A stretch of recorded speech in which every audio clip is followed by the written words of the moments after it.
At first glance, this looks like a wholesome story about a loving single dad, but don't be fooled. Because the man quietly chopping wood in a peaceful mountain village? He's not just some background character. He's a walking disaster hiding in plain sight, and the moment someone touches his daughter, everything changes. The tiny baby, so precious and sweet, her little arms flailing, letting out a joyful "Bah!" The sight of her, a perfect angel, brought a wave of emotion to Enoch's face. He knew who she was, and the situation that brought them here. Enoch Rubinstein, at 20 years old, saw the baby for the first time. An angel, that was his first thought upon seeing a baby who looked exactly like him. The baby giggled, letting out a loud "Wah!" Enoch's eyes widened, a mixture of disbelief and wonder crossing his face. Could it be? Does she recognize that I'm her father?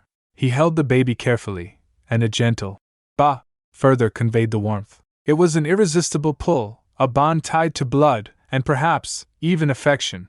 Enoch looked at the child, a tender gaze on his face. Why?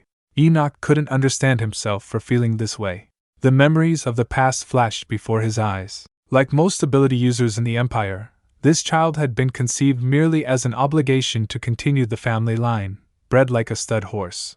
He thought he would feel nothing. It was supposed to be nothing more than a small being that shared his blood.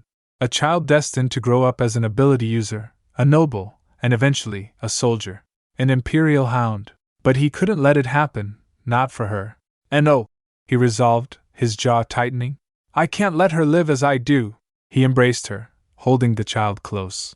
A moment of peace and love. He glanced at the battlefield and thinks, no. I can't let you live a life in this wretched battlefield. He decided to leave with her, away from this hellhole. Are you thinking of running away? A voice asked. It was the woman, Selena, the child's biological mother. With the child no less? What are you even thinking? She continued, her expression unreadable. Enoch replied in a determined tone. I don't want to raise her into living a life like mine. Selena's expression softened. She's my child too. Enoch suggests, then, let's go together. Selena laughed. I didn't realize you were such an impulsive person. She steps forward. We were born, destined to die. She leans closer and says, as ability users and nobles of the Empire, this child is no exception. Enoch's expression was conflicted. She continues, still, I understand how you feel. Having a daughter does make you think differently. He looked down. I can't just give up like this. Selena went past by him and says, go. He flinches and turns to look at her. Then Enoch says, I plan to head to Xenon. I don't know if I'll stay there though. Selena simply says, all right. I wish you luck. On that day, the Empire's sole sword master, Enoch Rubinstein, disappeared. That was 7 years ago. 7 years later, a beautiful home, bathed in sunshine. A perfect start to the day. Good morning, my princess. Time to wake up. A man with dark hair, a loving smile on his face, leaned over the sleeping child. Ugh, the child replied. Just 5 more minutes, she said before the man again said, No, it's time to brush your teeth and have breakfast. Wearing an adorable cherry pattern apron and a spatula in hand, is James Brown, the ultimate domestic parent. Ugh, I'm not hungry, the little girl said. James replied. Well, Daddy made your favorite chicken egg dish extra delicious for you. The little girl sniffs the air. It's not just chicken and eggs. I smell broccoli as well. The man gasps. The little girl's eyes widened. Ack, I said I don't like broccoli. My princess Lilith, James said. How about just 2 pieces of broccoli today? If you eat them, I'll give you chocolate macarons with apple jam for dessert. Ha! Lilith exclaimed. Trying to bribe me with chocolate macarons and apple jam, huh? Do you think I'm the kind of child who'd fall for something like that? But she gave in. Fine. Just 2 pieces. James thinks. Good. It turns out she is that kind of child. She thinks, what's 2 pieces of broccoli anyway? Who's Daddy's sweet little angel? James said, giving her a sweet kiss. The little girl is Lilith Brown. She's 7 years old this year. As a child with a somewhat special secret. Gradually recalling memories of her past life while growing up. She is now enjoying peaceful and happy days with her dad, James, a super skilled homemaker and parenting master. Lilith Brown, 7 years old, and remembering everything perfectly, including the fact that she's living inside a fantasy novel she read in her past life. The Rebellion of Dos. In her past life, she was a graduate student, remembering the life of a workaholic, hunched over a laptop, and dying at 25 from overwork. The title of her thesis was this: a study on social characteristics of social reform suggested in fiction focused on the fantasy novel Rebellion of Dose. But then, the world of the novel, and her new life, started. Lilith was just an ordinary baby, until the memories of her past life came rushing back. Even now, remembering everything, her past life feels distant unless she forces herself to think about it. She's fully immersed in her current life, even though she still hates broccoli. And now, her dad is fixing her hair. What hairstyle should we go with today? Bunny ears? Or a princess look? Lilith doesn't seem too happy about it. Dad, should I tie it myself? Just give me ponytails, okay? Her dad chuckles. Our princess is still a baby, you can't even reach Dad's waist. It's just my body, you know? Lilith exclaims. She's smaller than the 5-year-old next door. But still, she's a smart child with the mind of an adult. Just do bunny ears, she demands, her dad says. Bunny ears? Sounds good. And she's absolutely adorable with those bunny ears, her father exclaims. Oh, you're so cute. Her dad, James, is so proud. Whose daughter is this pretty? Ugh, don't kiss me, Lilith cries. James tells her.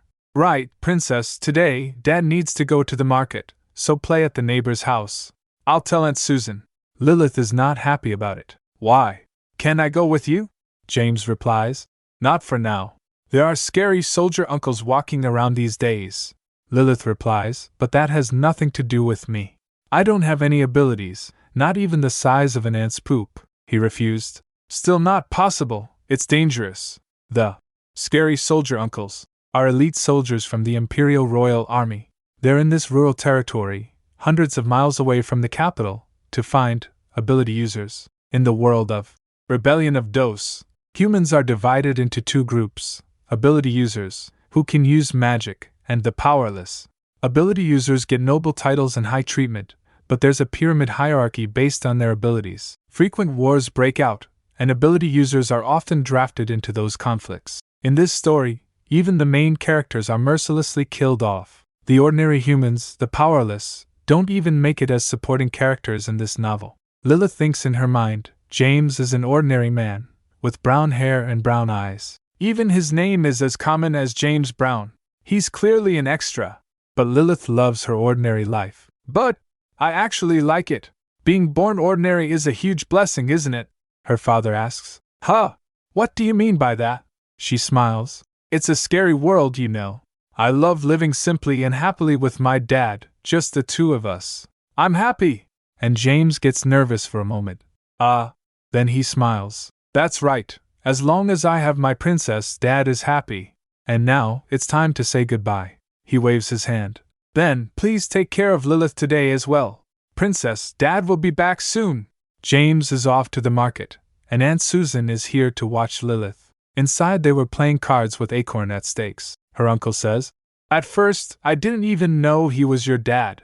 A young man suddenly came into a village on a mountain, and lived quietly without saying a word to anyone, as if he had some story. Then her aunt tells the story. Then one night your dad came, looking pale, holding a baby. That baby was you, Lilith. The neighbor remembers how James would be with Lilith, and how she would cry.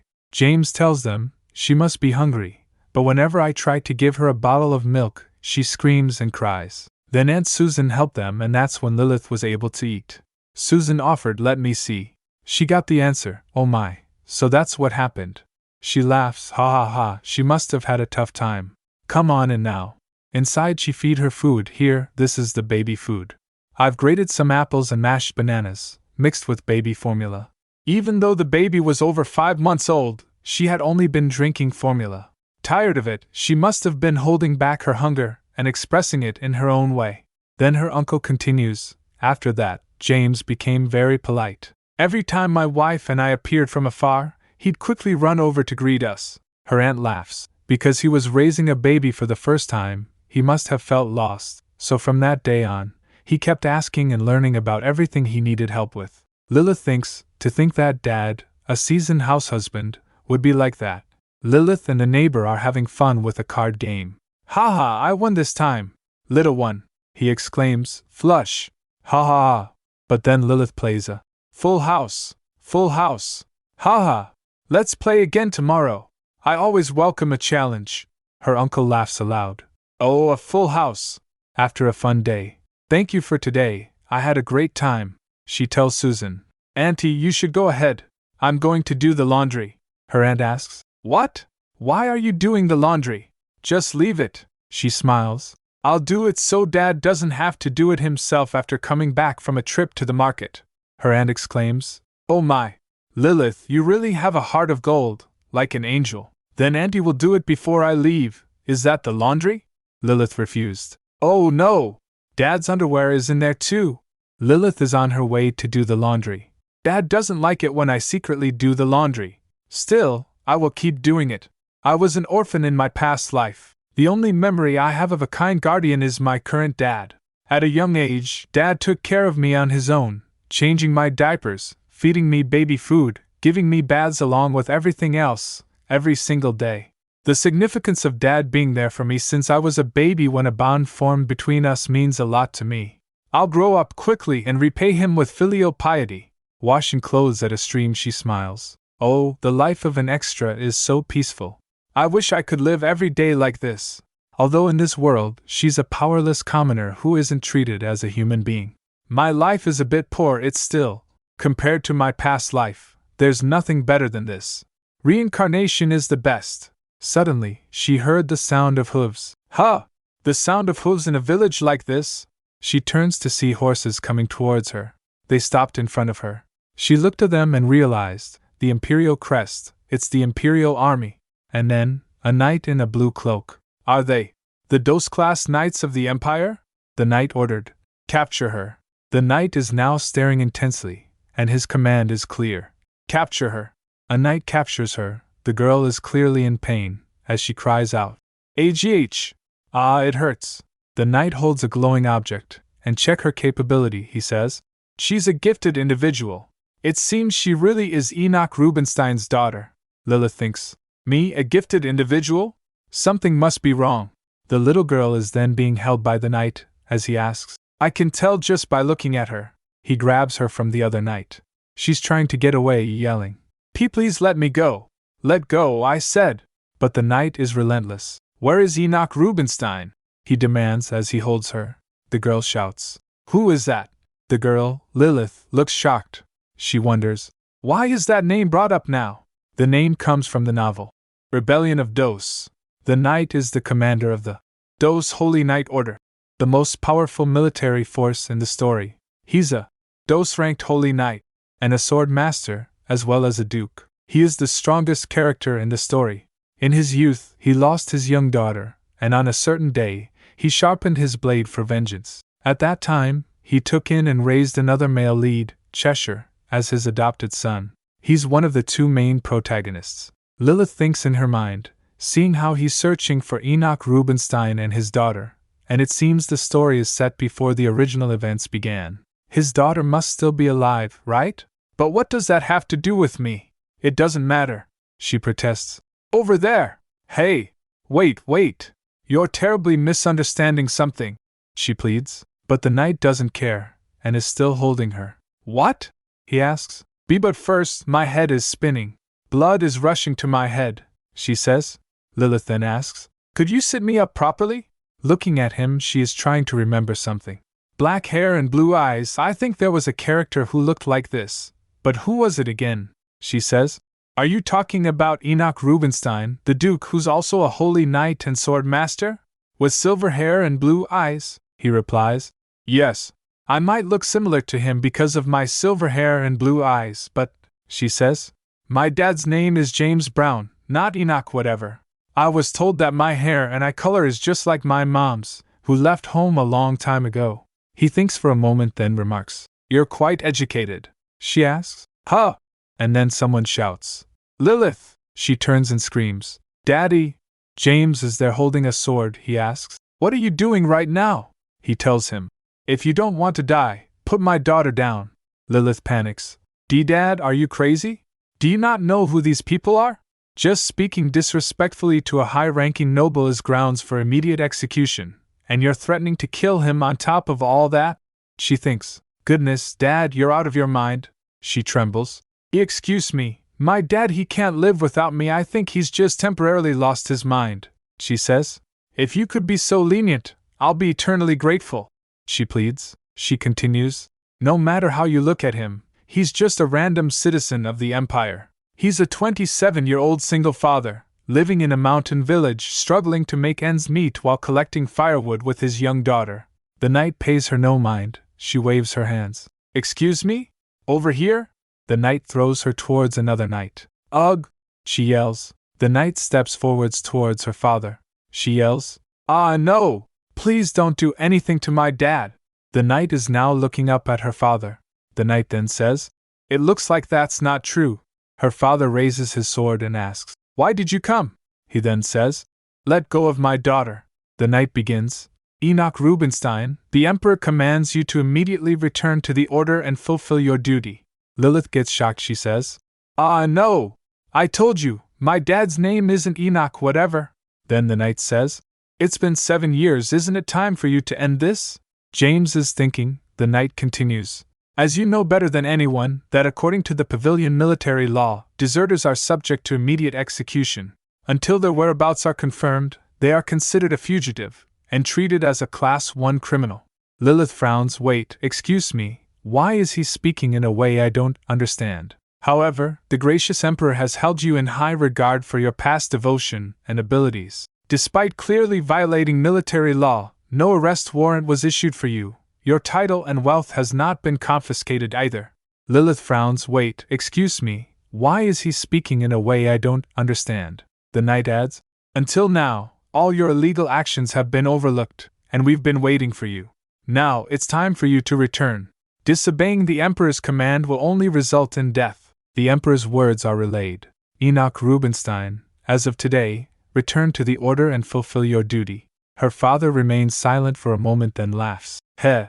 The Emperor's words are as flashy as ever, in the past and present." Lilith panics. What? Whose words? The Emperor's? Mocking the nobles and insulting the royal family. He really has crossed the line." James began. "Isn't it about time the Emperor gets a little more honest with his words? He has simply kept the kennel empty for his dog to return, hasn't he?" Lilith thinks, "I need to stop Dad and run away before this gets any worse." "Ugh!" She bites at the knight's hand. She is thrown, and her father yells, "Lilith!" and then she runs toward her. "Daddy!" she screams, but the other knight grabs her and lifts her up. Her father shouts, "Damn it! Let go of her!" Lilith says, "Ugh, wait! Dad, please stay quiet." She then pleads to the knight, "Yes, sir. I'm sorry. I'm really sorry. Please spare my dad's life. It's all because of the color of my hair. I completely understand why you're mistaken. I'll go, okay? I'll cooperate with the investigation. Then you'll see that it's not true." Internally she fumes. "Enoch Rubinstein, why does that bastard have to look like me, of all people?" she cries. "And I actually know Enoch, whatever his name is, very well. I'll check everything for you. I'm sure he's hiding somewhere right now. I'll even help you find him. So please, just spare my dad this one time. I'll go. I'll go with you. Please, I'm begging you." Just then the knight felt something and quickly draws his sword. Lilith turns to see her dad engulfed in white aura. She wonders, what is that? She gets shocked, huh? His sword turns white with the aura. His hair turns white and eyes blue. She wonders, the 27-year-old single father living in a mountain village, raising his young daughter alone. "Mr. James? Is that right?" Meanwhile, the other soldiers are holding Lilith back. He orders, "Make sure the child doesn't get hurt. Step back and wait." The other knight complies. Yes. They're taking her away from the action. Lilith realizes, he's the person he was asking about earlier. This man was just diligently carrying out his duties. The man holding her, she apologizes. "I'm sorry. I only found out about this too. But the fight has already begun. Her father is wielding a sword, and he's not messing around. A powerful attack is unleashed. The man in armor is getting knocked back. Ugh, he's clearly been hit hard." Her father taunts, "Disobeying orders results in death?" He must have found that funny. The man in armor is clearly in trouble, and he's not happy about it. Damn, he's struggling. Her father unleashes more attacks with aura. He looks at the opposing knight and calmly asks, "How do you plan to subdue me?" He's clearly confident in his abilities. And then, another blow. The man in armor is down. Ugh, he really can't keep up. Her father is furious. How dare you touch my daughter? He's beyond angry. The other knight puts sword to Lilith's neck and yells, "Stop right there! Enoch Rubinstein!" He's yelling for him to stop. Her father yells, "Lilith," the knight suggests, "surrender peacefully and follow us. If you do, we will guarantee your daughter's safety." They're trying to reason with him. "Ha! Threatening me with my child," Enoch responds unamused. "The so-called Holy Knight Order is laughable." The knight facing him replies, "We are merely carrying out the Emperor's orders. His Majesty the Emperor has commanded, Enoch Rubinstein. You are to be brought back by any means necessary." "I've renounced that name. I no longer intend to live in obedience to the imperial family. Tell your master that." Enoch's not backing down. The man in front of him replies, "This is not a choice I'm giving you." He puts sword to his neck and says, "It's an order." Enoch readies his aura. The other knight holding Lilith shouts, "Enoch Rubinstein! If you want to ensure your daughter's safety, stop now!" They're trying to use his weakness against him. Lilith, watching the scene, is begging, "Okay, hold on. Just a second." She panics inside. To summarize the situation, my dad, whom I thought was just an extra, is actually the hidden protagonist, Enoch Rubinstein. So, I am part of his story. In other words, in his youth, he lost his young daughter due to the imperial family and sharpened his blade for vengeance. And now, he's in charge of taking care of this young daughter. Lilith is thinking, is this for real? I want my sweet extra life back. Once all of this became clear, knowing the original story, I only have one choice. She fakes. Lilith is beaming, absolutely thrilled. "Of course. If it's the Emperor's command, we must follow it," she says, clapping. "Dad's going back to the Knight Order today." The knights and her father were taken aback. Moments later inside she was complaining, lying on the ground. "I look just like Mom! I look just like Mom!" She starts crying. "Why didn't you tell me? Why? Why?" She is upset that her father didn't tell her. "Sorry, Princess. I'm really sorry. Even if I had 10 mouths, I wouldn't have anything to say." But Enoch smiles at her and tells her, "But daughter," he lifts her up, "who did you take after to be this clever? Huh! Quick thinking in that situation? Thanks to my princess, we bought some time. Hee, those fools. They actually believed I was going to return and release their hostage." Enoch is getting ready to leave. "As long as our princess is safe, I have nothing to fear. Now let's quickly pack up and run." She thinks, wait, is this really happening? No matter how I look at it, he looks just like the village idiot. Well, I guess he looks scary only because they were threatening to harm me. She then says, "Dad, we need to talk." He asks, "Yeah, what is it?" She says, "Let's not run away. Let's go back to the Empire and return to the Knight Order." Huh! He is surprised by her request. She announces, "I want to live proudly. I want to go to the capital with you, Dad. I'll enroll in the Ability Training Academy and get my badge as an ability user, too. I'm an ability user, after all." Enoch is surprised by his daughter's words. "What are you talking about? How do you even know about the academy and all that?" He's totally caught off guard. She replies, Uncle Joe told me." Her father panics. "What? How does he know, and why would he tell you something like that?" He is really confused. What was he thinking telling a kid that? Her father flinches, then says, "Lilith, listen carefully to what I'm about to say. The truth is, I've always known this day would come, that scary men like the ones outside could come for us." Lilith was just at him. He continues, "Even though I knew, I still ran away. Because I didn't want you to grow up as an ability user. Living as an ability user, or as nobility, might look appealing, but what you see isn't the whole truth. In the Pavilion Empire, ability users are treated like royalty. Depending on their rank and expertise, they receive noble titles, own vast lands and countless gold coins, and command the loyalty and obedience of all. But these privileges come with obligations. They must become the Emperor's sword, shield, and staff, serving their entire lives as members of the Imperial Elite Corps. In an empire where each day is a conquest for hunting magical beasts, the Elite Corps, constantly dispatched to the battlefield, are no more than glorified war slaves. Ability users are both nobles and soldiers, warriors and mages, spending nearly their entire lives on the battlefield. And the battlefield is a truly horrifying place.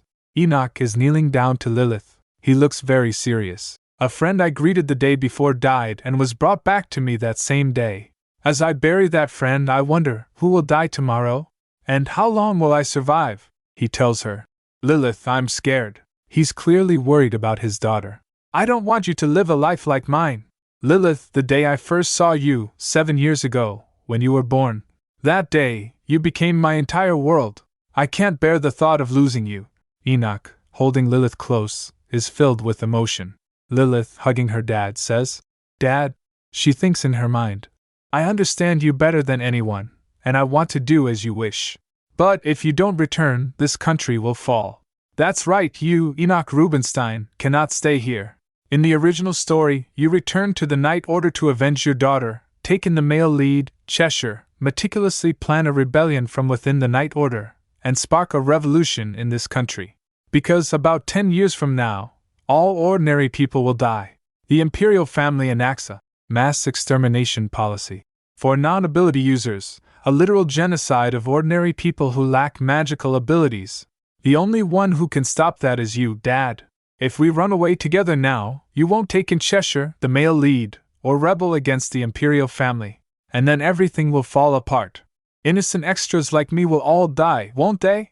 Yeah, I can't just live as a fugitive and watch the country collapse. She asks, Dad, do you want me to live my whole life running away? He replies, not really, but you said you wanted to live a simple life with me, just the two of us. She says, well, I've had a bit of a change of heart. He asks, what do you mean? She excitedly adds, ability users are nobles, right?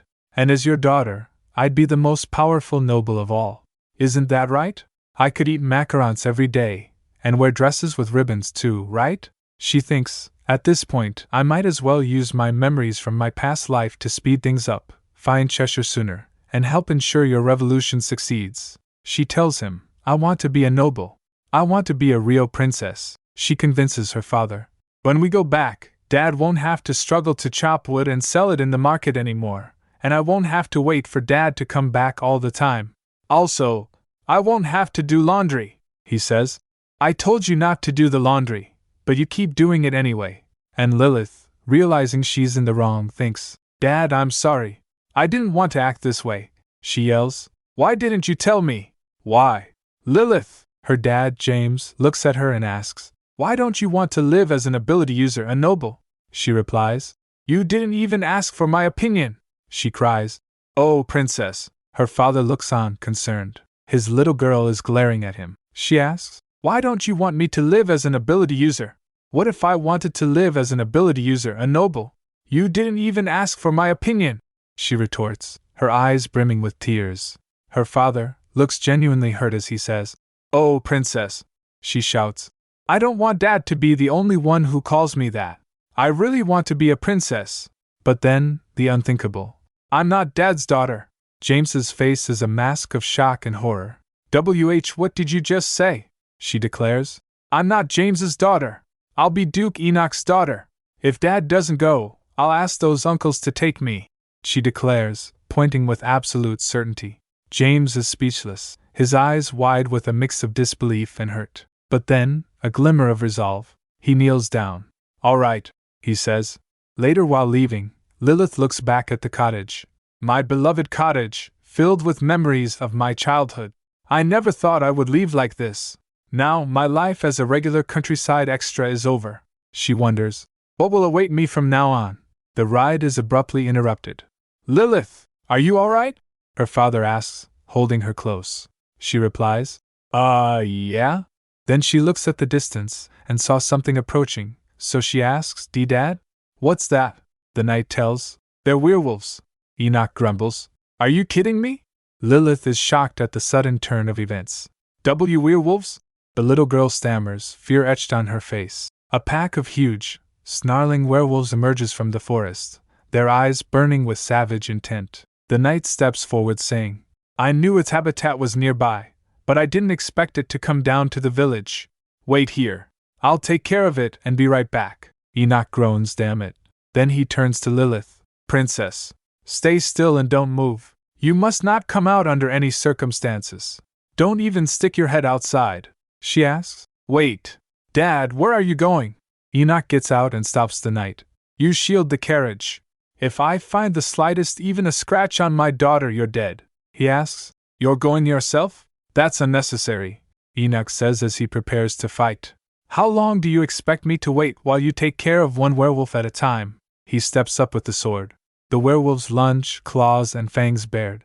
Dada! The girl screams. You uncle! Why are you just watching? Help him! The knight replies. He'll handle it himself. What? She says. A sword glows with blue energy. The fight is on. Werewolves are slashed and fall. Blood splatters everywhere. What in the world? The little girl gasps. The power of the strongest person in the world. The gap between reading it and seeing it in person is tremendous. A noble family that only produced top-tier ability users, the foundation of aristocracy. The Empire's only sword master, the silver wolf of the battlefield, the undefeated soldier. Enoch turns back and says, I told you to shield the carriage, why are you just standing there? She thinks in her mind. The abnormal existence that's been described about 5,000 times, the protagonist's true strength. I see. So that's why he's the protagonist. As Enoch returns, the knight says this would have been dealt with in seconds. What a waste of mana. Enoch replies, You're unbelievable. Lilith is wondering, isn't this rise in status a bit too steep? I, in the blink of an eye, became the daughter of the strongest man in the world. They went to South Elfasha Temple. They went there to use the temple's warp gate, which is only found in big cities, to move to the capital. Since commoners can't enter the capital in their regular clothes, Lilith had to change into something else. She exclaims, Wow, it's so soft! An overnight rise in status! While in the temple, a knight asks her, Little one, you're 7, right? You're so small, though. Lilith replies, Yes, I'm 7. His companion asks, Does Duke Enoch starve you? She answers, No. The first one asks, Then, have you been scolded? Isn't your dad scary? The other interjects, What happens when your dad gets mad? Have you ever been hit? She asks. When my dad scolded me. She pauses, then adds, When I hid my broccoli under the chicken, or when he caught me secretly eating chocolate after I brushed my teeth. The knight remarks, Wow, you're still young, it's understandable. He's raising you quite strictly.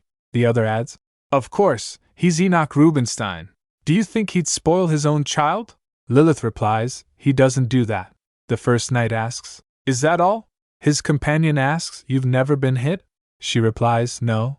I've never been hit, and I've never been scolded. Then she asks innocently, By the way, uncles, is my dad really that scary? The knight answers, You see, Duke Enoch, he rips bears apart with his bare hands. The two men look terrified. Upon hearing that, she shrieks, Eek, he rips bears apart. The knight adds, He's cold, but how cold can he be? He was a superior that was hard to get close to. Then glances at the commander, he asks, Weren't you kind of close to the commander?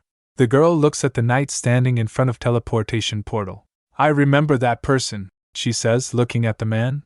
No wonder he looked familiar. She has a revelation. Axion Libra. Rank Moss Dox. The reason he joined the Knight Order. 7 years ago, he took the commander's position after my dad disappeared. He'll be my dad's closest ally and Revolution's comrade in the future. As expected, he was a major character in the original story. So that person was Axion. Right, with such a handsome face, there's no way he's just an extra. The two knights are discussing what happened, and it seems like Duke Enoch tried to kill the commander earlier. Yeah, if things had gone wrong, it definitely would have been a murder. Suddenly the door opens. Lilith turns and saw. Dad's here. Lilith is so happy. She runs towards her father. The man arrives, looking so regal, and Lilith shouts, Ah! Looking at him, she thinks, even if I hadn't read the novel, I'd know he's the protagonist. He says her name. Lilith. She looks so sweet. He picks her up, and says, An angel? He exclaims. No way, this can't be happening. You're an angel. That's my princess's true identity. And he is completely smitten. Lilith's cheeks turns red. He's doing it again. The two knights look on in shock, and Lilith is so happy to be held. Enoch snuggles her and says lovingly, My daughter looks like this, while I'm always wearing rags, she says. I'm sorry, Dad. I was wrong. No, they're not exactly rags. The black-haired knight thinks. He's a bit much. They are about to leave, he turns and says, Let's not waste time, let's leave immediately. Enoch says to her daughter, my little one, just kiss, mm. They went through the portal and the next moment they were in capital. They are at a massive court. The clergy welcomes them. Duke Enoch, you really have returned, Enoch replies. It's been a while, Your Excellency. The priest blesses Lilith. May the blessings of Primera be with you, the priest attendant asks. Duke Enoch, are you planning to return home immediately? Shouldn't we at least hold a brief homecoming ceremony? We prepared after receiving notice that you might return. Enoch replies, the imperial family will be holding a homecoming ceremony, right? We'll see you then. Today's journey has been long, and I'm worried my daughter might be tired. He holds her close. They're walking, and she's so excited. Wow, there are so many people, Lilith thinks. Just then Axion says, don't stray off, go straight home. Enoch shrugs it off. We've come all the way to the capital, don't wander off on your own. Hurry up, let's go. Then he says to Lilith, Princess, are you sure you don't want to ride in the carriage? It's a 15-minute walk to the house, should I carry you? She replies, if you keep carrying me, I'll forget how to walk. I'll walk. I want to see the capital too, Enoch says. But if your legs hurt, tell me right away, okay? She replies, got it. Then her thoughts drifted. Alright, it's starting now. Let's stay focused. The protagonist, who no longer needs to think about his daughter's revenge. Enoch Rubinstein. I made a huge mistake that completely erased any chance for the original story to begin. To fix this, we have to follow the original story from now on, no matter what. The first thing we need to do is, she came back to her senses. The people were bowing. Greetings, Sir Knight. May the high glory and grace of Primera, Enoch says. Enough, another says. Thank you always. May the high glory of Primera, Enoch again replies, that's enough. Lilith is looking at the scene, confused. I knew this would happen, but this is a bit extreme. What kind of country is this, where people grovel to greet others? If this world didn't have such blatant disregard for human rights, the protagonist wouldn't have the chance to start a revolution, and I wouldn't have anything to write my thesis about. So the first thing I have to do is find the other protagonist, Cheshire, and make sure he meets my dad. My dad can't start a revolution in this corrupt empire by himself. He absolutely needs his help. 1. Cheshire Rubinstein rank Das.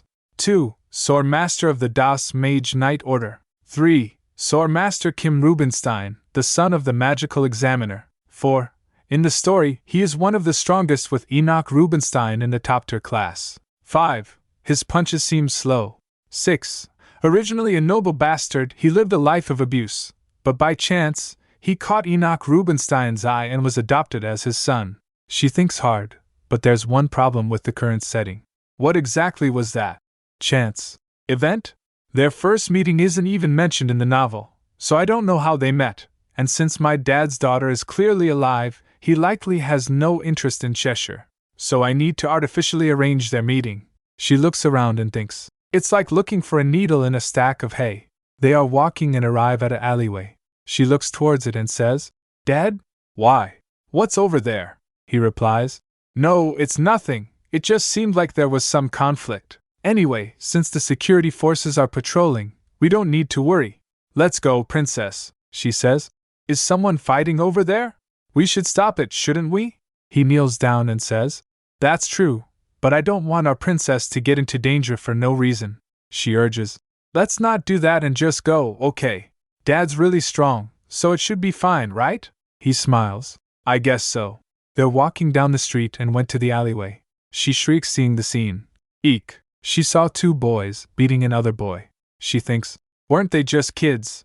Enoch asks, what are you 2 doing right now?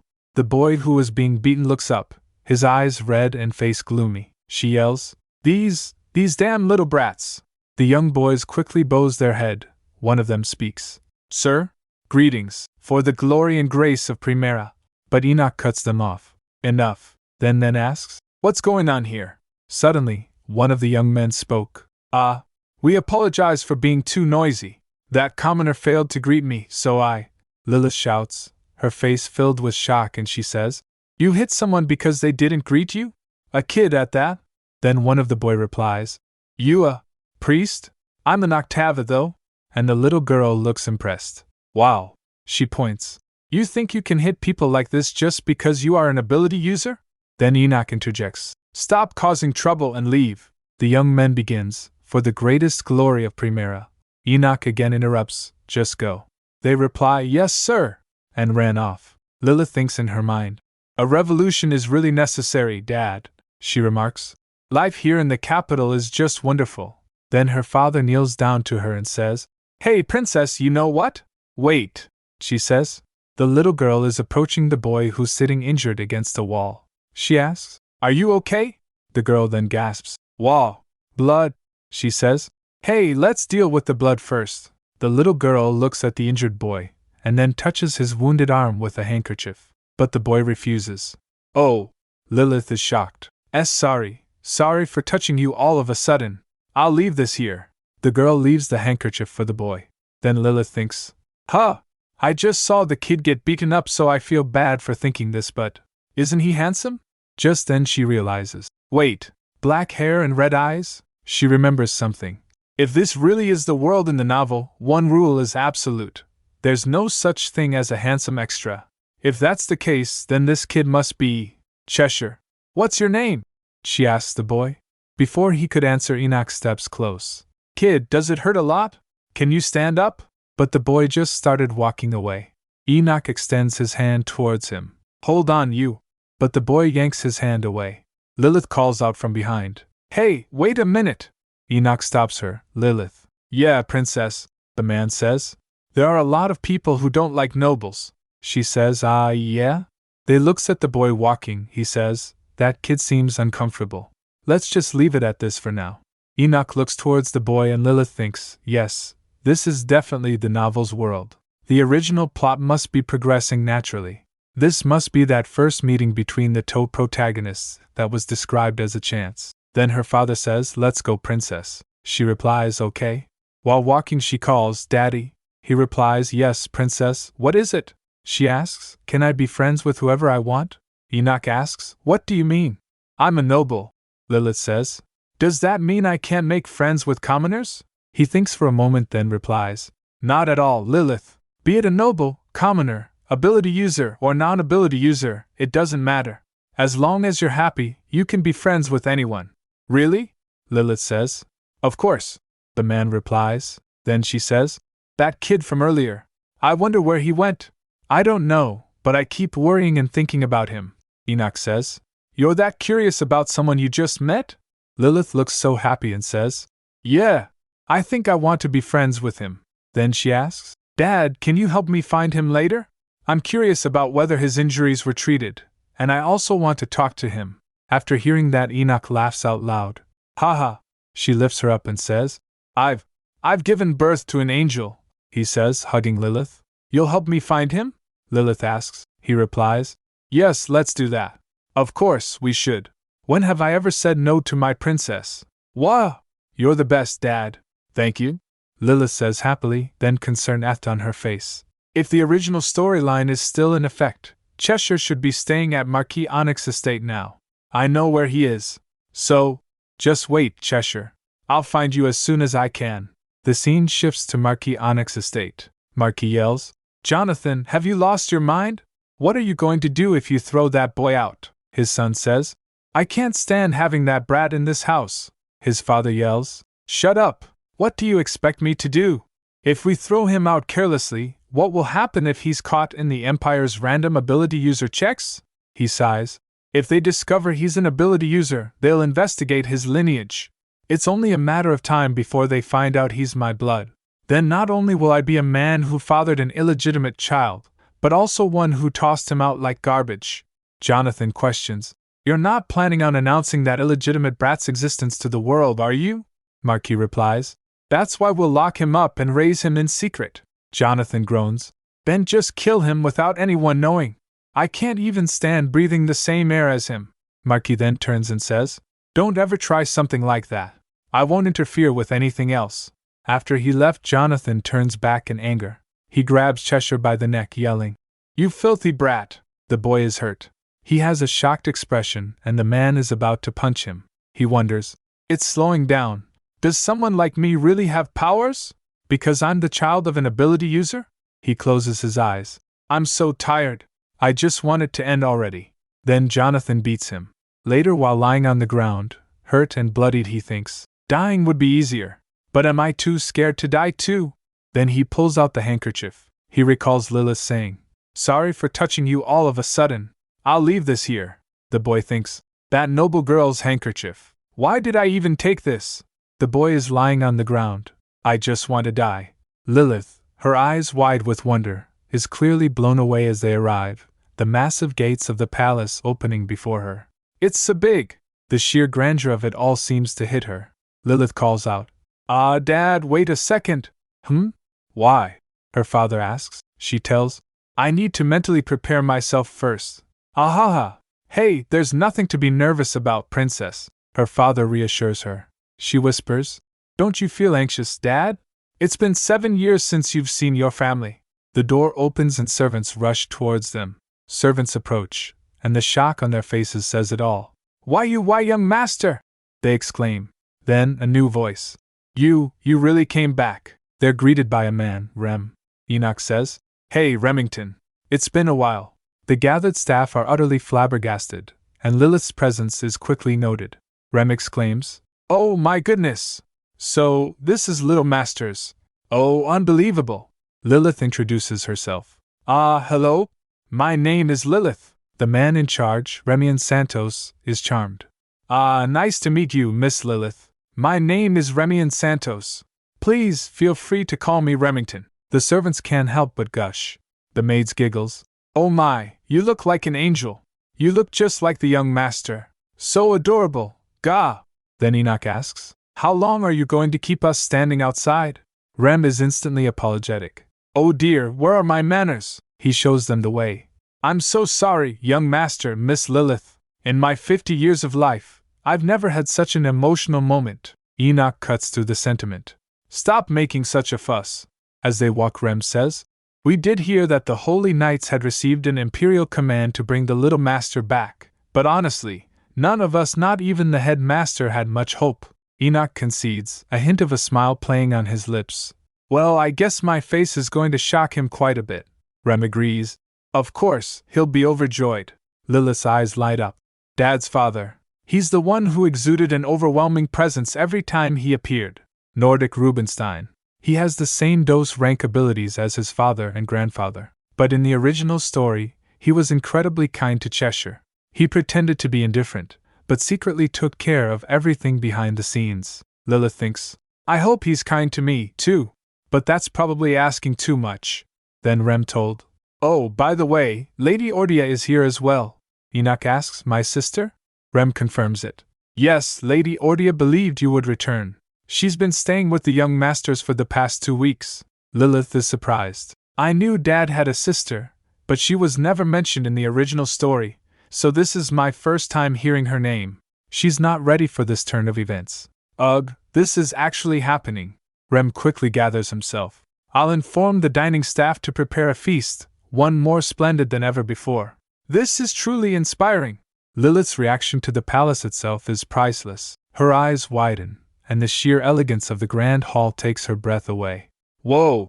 She whispers. A palace! She's in awe, wondering. Is that real gold? It must be real gold, right? Her father asks her. What's wrong, princess?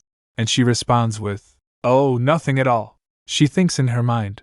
Not only was James Brown hiding his power, but also his wealth. While walking up the stairs, she thinks, Isn't he charging ahead a bit too confidently? As they ascend the grand staircase, Lilith expresses her nervousness. I'm so nervous. Someone save me. Enoch strides into a room, Lilith in tow, and she cries out, Dad! Wait! The door opens. In a formal office setting, the tension is palpable. The room is filled with a man and a woman. Oh my goodness! The woman is shocked. Enoch, he acknowledges. I've returned, father. Lilith is scared of the man's presence. His presence is no joke. How terrifying! The grandfather glares at Enoch, who is unfazed. You! He starts, but Enoch says, You've aged quite a bit since I last saw you. That hurts. You brat! His father raised his cane, but then the sister, Lady Ordia, exclaims, Father, there's a child here. Lilith, scared and small, is shielded by her father. Is that your daughter? The grandfather asks. Enoch replies, What do you mean by that? She's my princess. You raised her all on your own for 7 years without so much as a single message to let us know if you were alive or dead. The grandfather is clearly displeased. Lilith, overwhelmed, seems to understand the gravity of the situation. Of course, he's probably thinking about how I kept him apart from his son for 7 years. If I were grandfather, I'd probably hate someone like me too. Well, I did expect him to react like this. Tears well up in Lilith's eyes, and she musters the strength to speak. Lilith, don't be discouraged, you idiot. It's only natural. I don't want to be hated, but… She apologizes. I'm sorry. Her father, noticing her distress, asks, Princess? Lilith? What does my princess have to apologize for? Enoch attempts to lighten the mood. Father, please soften your expression. You're scaring my princess. But the grandfather is not amused. Silence. Lilith shrinks back further, her eyes filled with fear. As her grandfather raises his hand towards her, she thinks, does he intend to hurt me? Will he really hit me? She braces herself, but instead, the grandfather approaches and gently touches her cheek. Huh!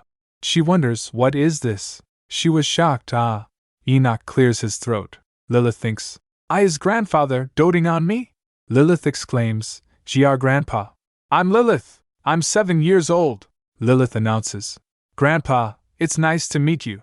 He gently embraces her, and she giggles with joy. He says, Indeed.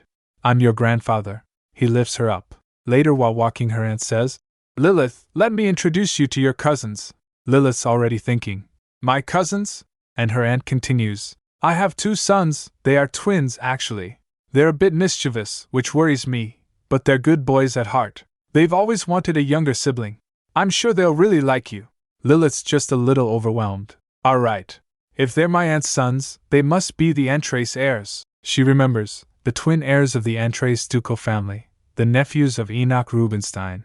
One of them will become a holy knight, and the other will become a magic swordsman. Suddenly, the aunt says, Well, our Theo is a bit frail, so I'm worried about him. As they stand at a grand doorway, Lilith replies, Oh, I see. And the aunt opens the door. She calls out, Hey boys! Look who's here! She thinks in her mind. In this novel, where people die all the time, both of them end up dying. The twins were among the few people that Cheshire, Dad's adopted son, truly opened his heart to. So when they, 2 people who he treated like his own brothers, died, Cheshire nearly lost his mind. Lilith is looking at them. Anyway, they really look like someone copied and pasted them. The twin says, Whoa! Do you see this? The twins turn to face Lilith, and one exclaims, What the? She's so tiny! Lilith's aunt says, They look exactly alike, don't they? It's embarrassing to admit, but when the kids really put their minds into tricking me, even I, their mother, can't tell them apart. Then the aunt says, Leon, Theo, your uncle just came back a little while ago. And this cutie here is your cousin. Her name is Lilith, Theo replies. Wow, Lilith? Nice to meet you. I'm Theo Antrace, 12 years old. Lilith looks at Theo. So this is Theo. In the original story, he was the first to die. Theo, who is destined to become a holy knight, is a bit frail. In the story, Theo had a gentle and caring personality and looked after Cheshire like a true older brother. Theo tragically dies the spring after he was knighted due to a rare congenital disease. Judging by the timeline, he likely has less than 4 years left. Lilith replies, Nice to meet you, big brother. I'm Lilith. I'm 7 years old. Theo pulls Lilith closer to him. So pretty. Then the aunt says, Leon, you should say hi to Lilith too. Leon pipes up. You're too small to be 7. Dummy. I was way taller when I was 7. The aunt chides. What? Did you just call your little sister a dummy? The aunt says, Lilith, even though your brothers look exactly alike, their personalities couldn't be more different. Theo is kind and gentle while Leon is mischievous, which worries me. Leon questions, What are you talking about? Ouch. Leon gets a smack on the head, and the aunt says, Leon, behave yourself and try speaking more politely. How many times have I told you that girls won't like you if you act like this? The aunt says, It hasn't even been a few days since you scared Lady Ballerina with that giant spider. Do you want to get scolded again? Leon retorts, Lady Merica Ballerina said she likes spiders, so I brought it for her. The aunt replies, She only said that because she wanted to be friends with you, not because she actually likes hairy spiders. What kind of a lady would like something like that? Lilith watches the family drama unfold. She observes, raising sons must be exhausting. Leon, who is destined to become a magic swordsman, is playful and has a habit of blurting things out, which often led to him bickering with Cheshire. Of course, it wasn't how he truly felt. No one cared for Cheshire more than Leon. In the original story, around Volume 2, there's a large-scale monster subjugation battle. Leon dies there. He steps in front of Cheshire and takes an attack for Cheshire when he was ambushed. That part was written so heart-wrenchingly. She was almost teary. I think I'm about to cry again. It made him seem both heroic and pitiful at the same time.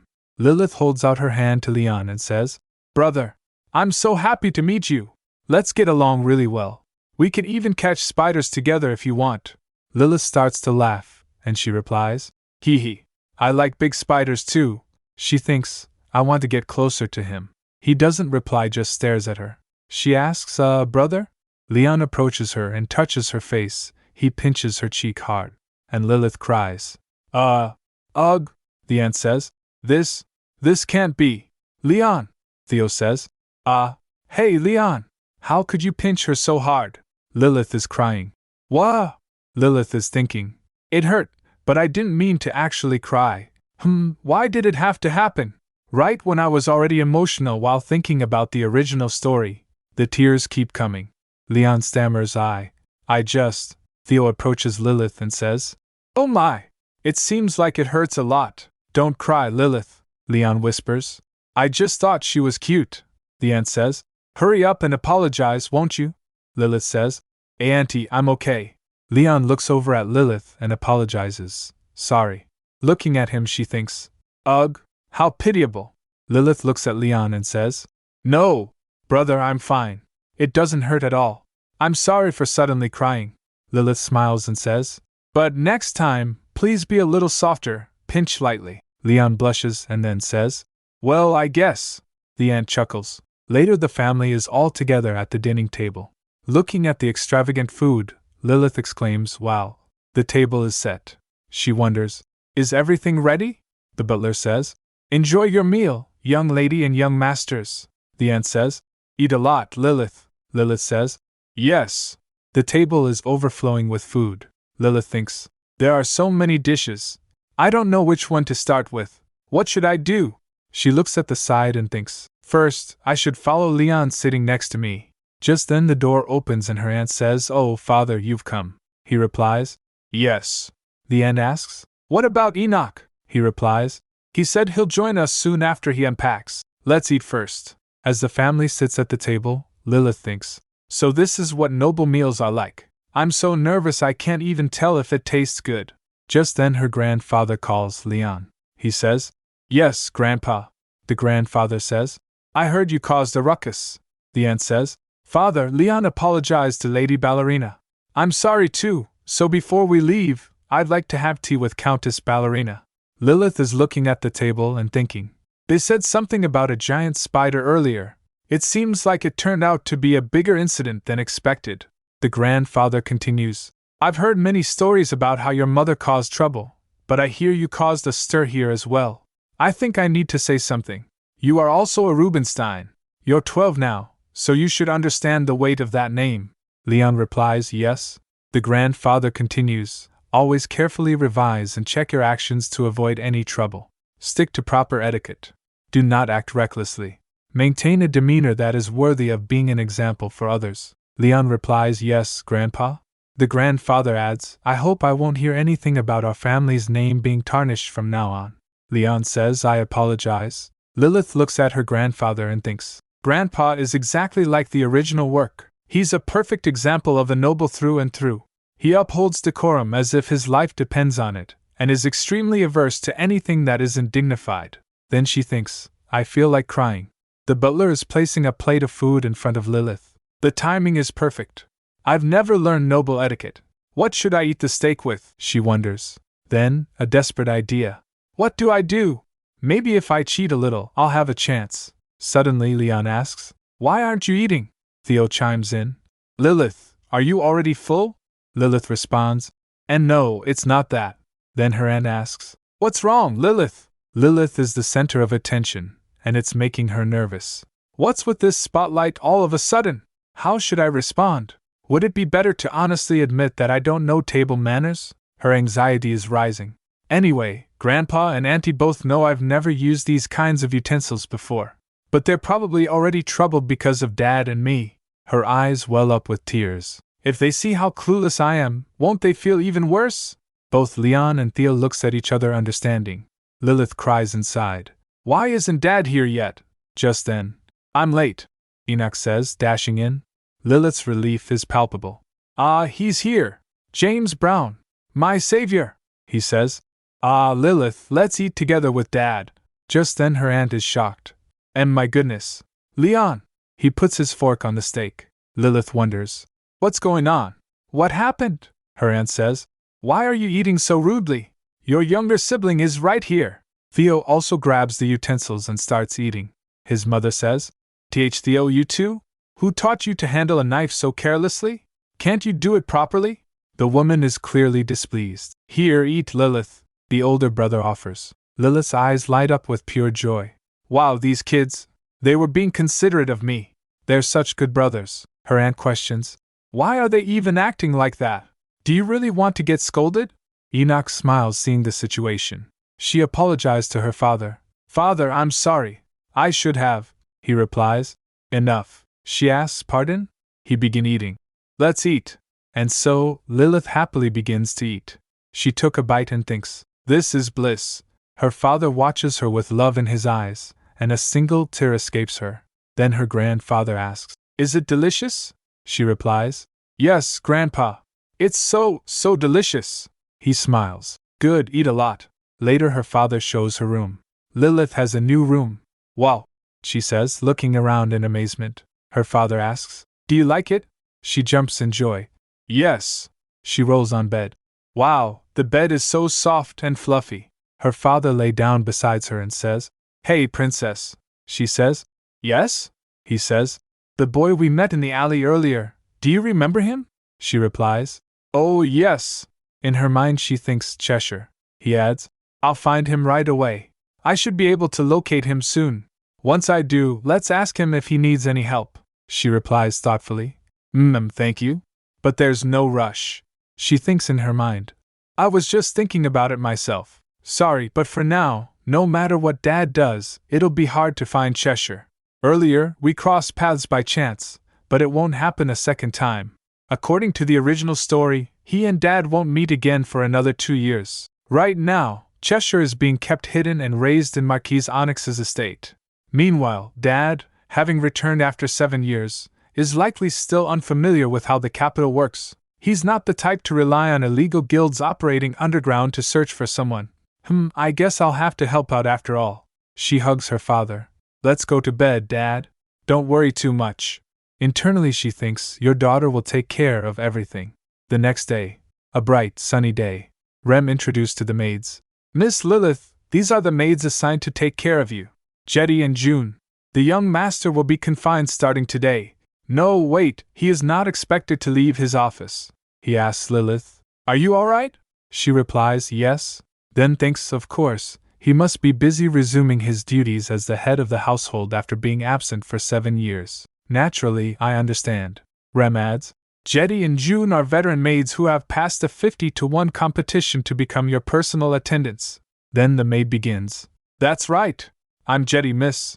I secured a position as your personal maid by winning first place in the tournaments of adjusting bathwater temperatures, drawing, and making snacks. Proudly so.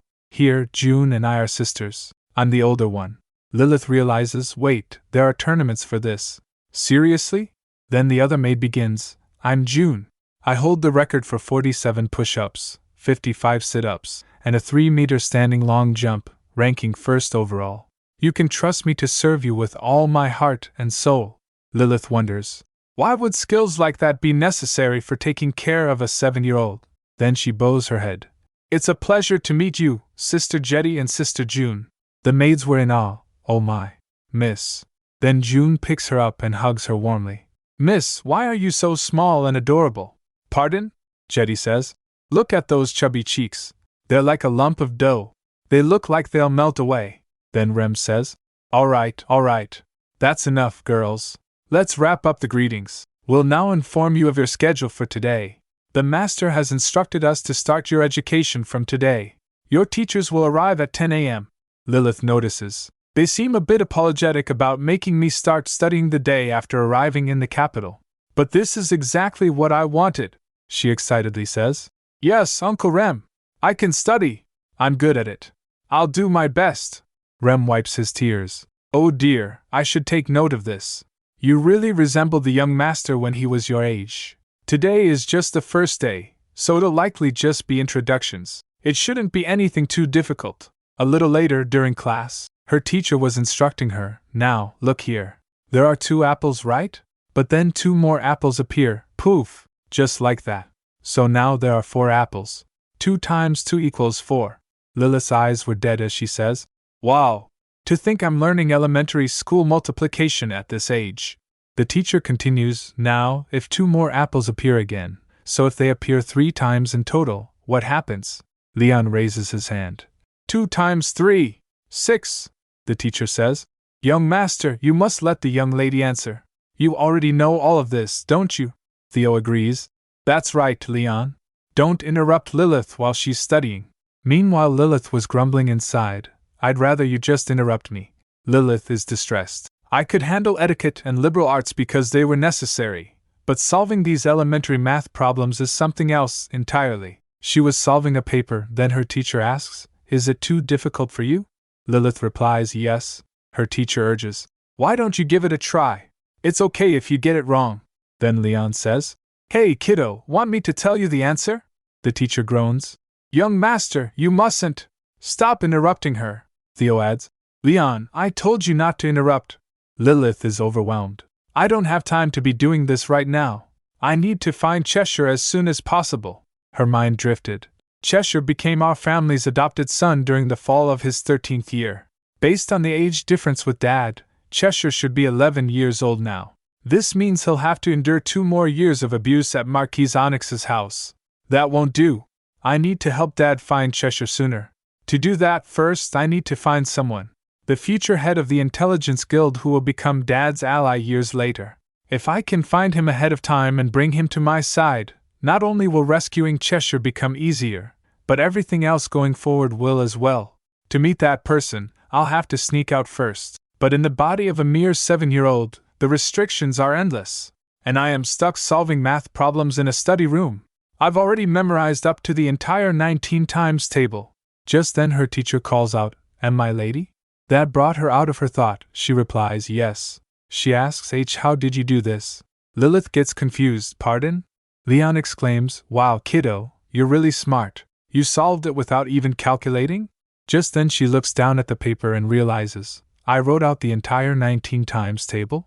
She panics inside. Wow, this is bad. She thinks to herself, how do I get out of this situation?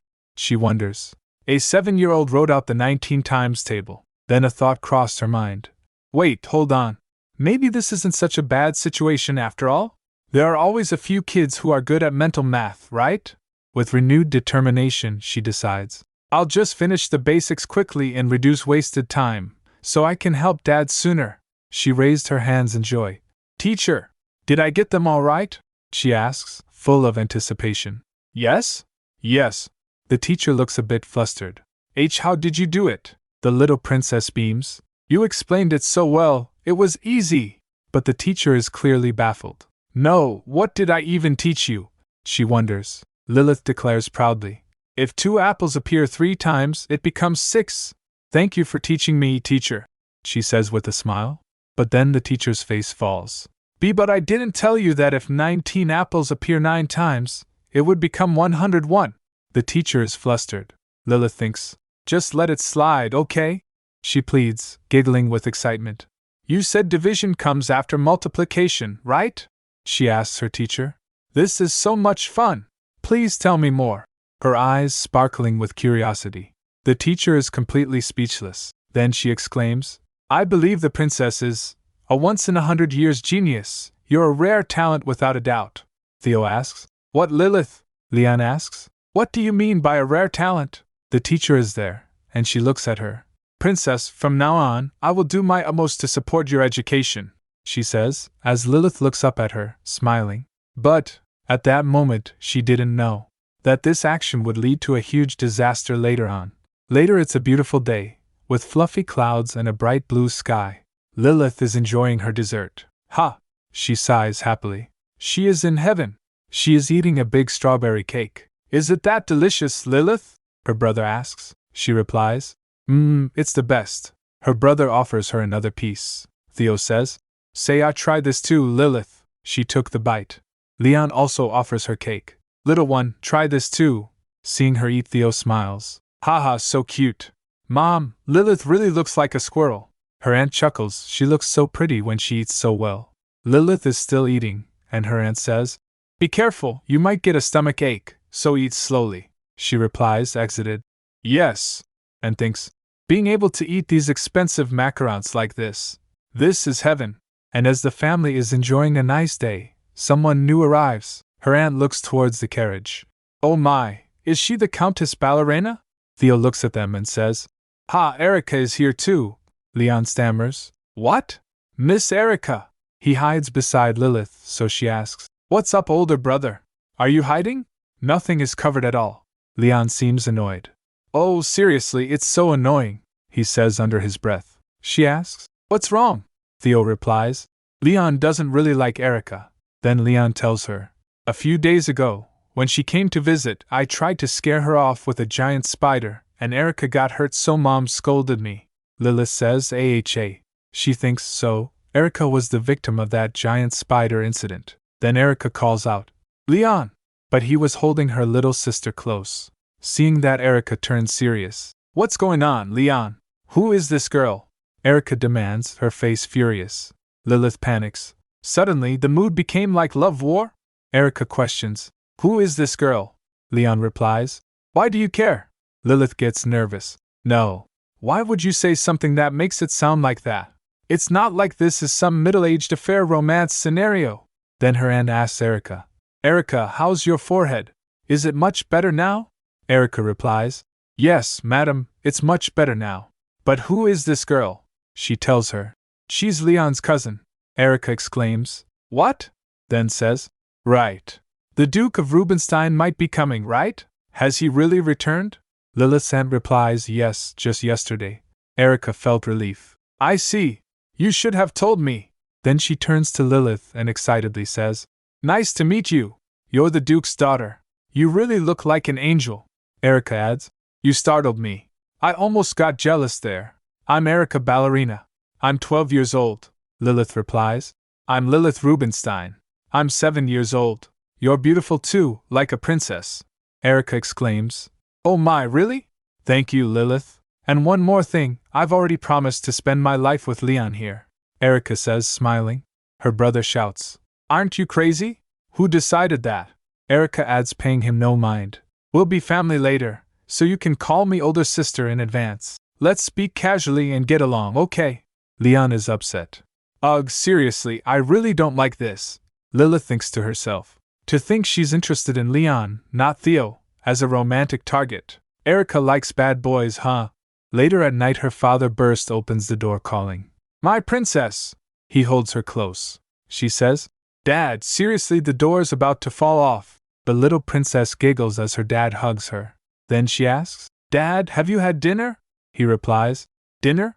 What time is it? I had dinner a while ago. She smiles. Good job. You shouldn't skip meals. I also went out and ate something delicious with Aunt and my older siblings. We went to the tailor to get my measurements and ordered clothes. Aunt bought me 10 sets, you know? Her father laughs. Haha, did you like it? She replies, totally, she even bought me a princess dress. She giggles. Then her father says, wait a minute, he asks. You studied all day today, right? She replies, not all day, only until 3 o'clock. Her dad looks at her and says, sorry, my princess. I only planned on having you be taught manners, but Grandpa made me do all sorts of extra things. Lilith asks, what are you talking about? Of course, one needs to learn everything. Studying is fun. Her father asks, is it actually fun? She replies, yeah, if you hadn't made me study, I would have ended up with the intelligence of a chimpanzee. He says, no, my princess. You can still play. You can take your time studying. she replies. Ugh, I'm getting tired of playing now. Studying is more fun. It's not hard at all. He asks, really? She smiles, yeah, really. If it gets hard and boring, I'll let you know. But it's really easy and fun. Her father also smiles. I see. Actually, the math teacher said that you're a genius. But even I can tell that too. Lilith laughs. Ah, really? She thinks in her mind, it's a bit embarrassing to be praised for solving elementary school problems, but if Dad likes it. Her whispers snuggling her. Who does my child take after? Who did you inherit such smarts from, She smiles. I took after Dad. Ha ha. Both laughs. Then she asks, Dad was busy today, right? You've worked hard. He chuckles. Hee hee, it's okay, our genius daughter is studying hard, so Dad can't just play around. She thinks, smiling. I don't feel bad about Dad being proud of me.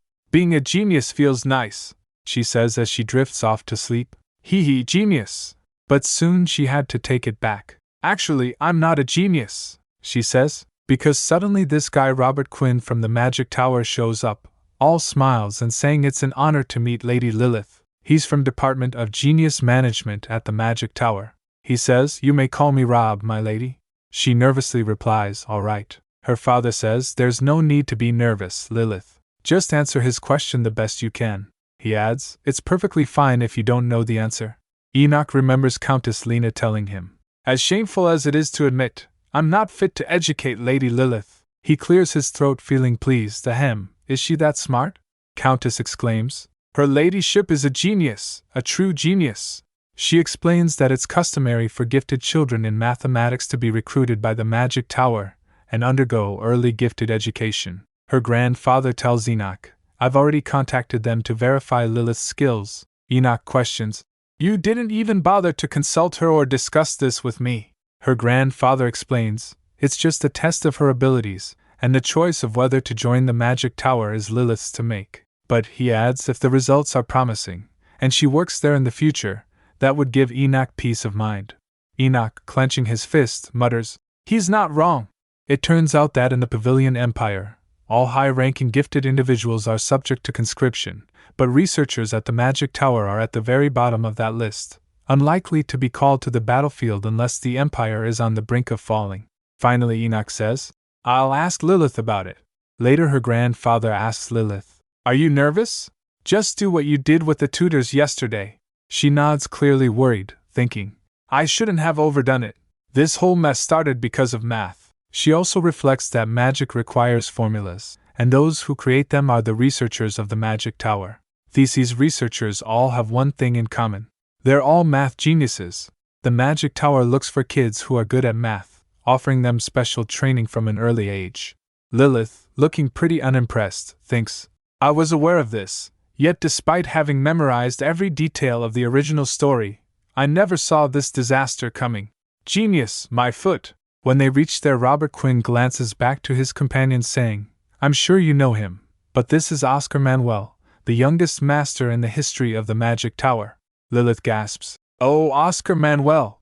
I didn't expect to encounter such a major character so soon. She realizes. So this is the butterfly effect from doing some simple multiplication and division? Oscar is looking serious. She remembers, while planning the rebellion, Dad managed to get all the gifted nobles and politicians on his side, but he couldn't win the Magic Tower over, and Oscar never helped Dad. If Dad had the Magic Tower on his side, the revolution would have happened at least 3 years sooner.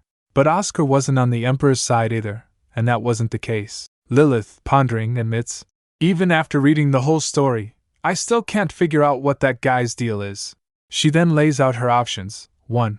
Pretend to be smart enough to fit in without standing out too much. 2. Fake being a genius to align with the Magic Tower and get Oscar on my side.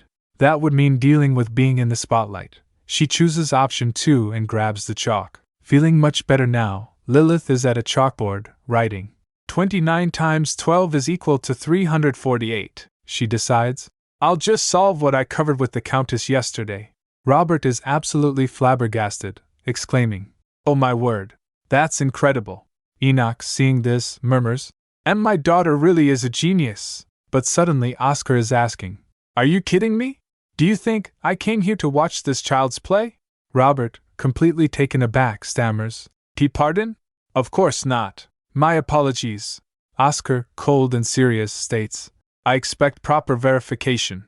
Robert, flustered, replies. Yes, Master Oscar. Then, Robert scribbles another question on the chalkboard. Seeing that, Lilith exclaims, What the heck is that? She reads, Oscar Manuel's mother is 3 years older than twice his age, and his father is 5 years older than his mother. What is Oscar Manuel's age when his father is 42? Oscar smirks at her, saying, Try it. Lilith, pondering, thinks, I wasn't planning on solving it anyway, but this guy's off his rocker.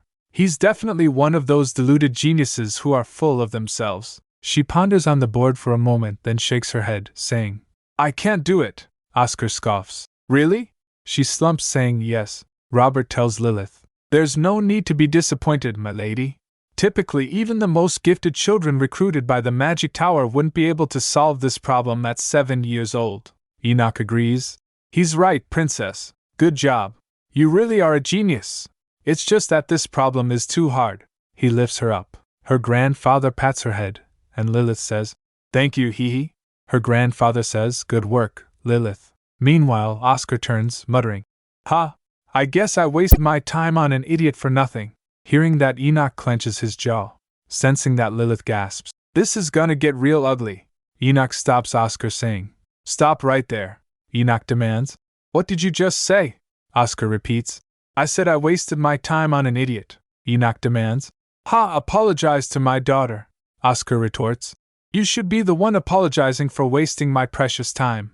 It's been 1 hour and 37 minutes. Enoch, fuming, says, No one asked you to come?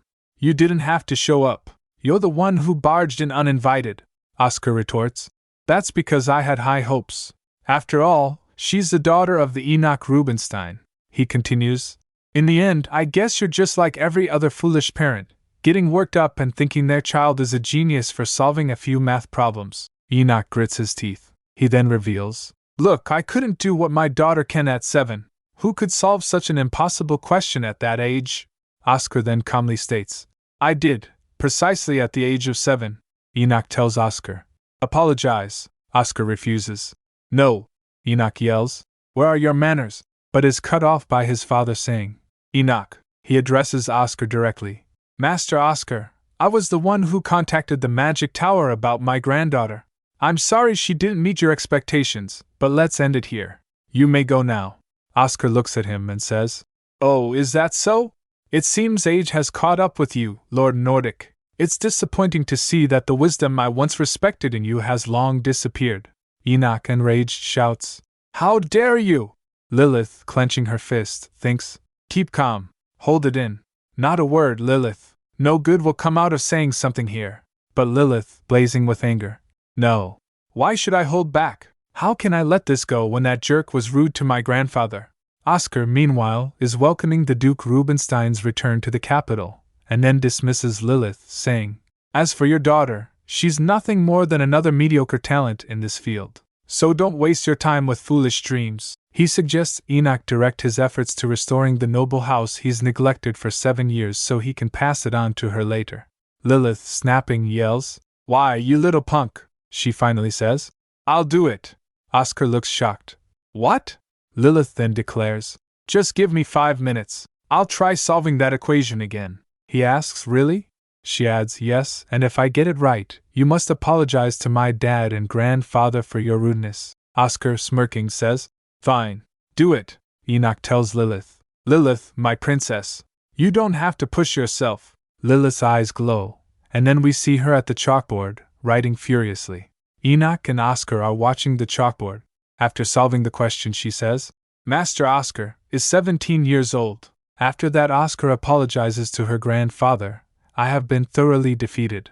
I apologize for the offense I have caused. That was pretty surprising for Lilith. She thinks, despite being unbelievably rude, I guess he knows how to apologize. I thought he would be fuming, but what's that mad glint in his eyes? He then tells her grandfather, I have a proposal regarding your granddaughter's education, and the little princess is thinking, I guess he really is a lunatic. What's he up to? Later she was exhausted thinking, Ugh, life, what have I gotten myself into? After all that, Oscar ended up having dinner at the manor, and even offered to personally tutor me. I agreed because, honestly, I figured it was a good chance to win him over.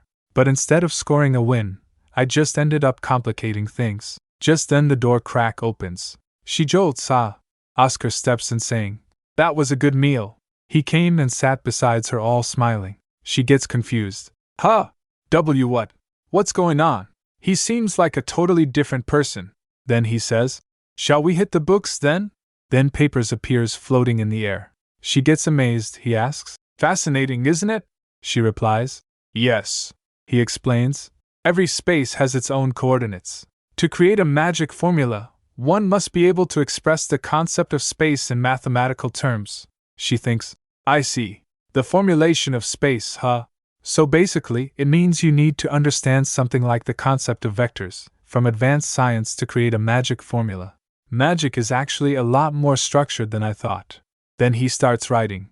"Do you know numbers smaller than 0? She feigns ignorance. "Are there such things?"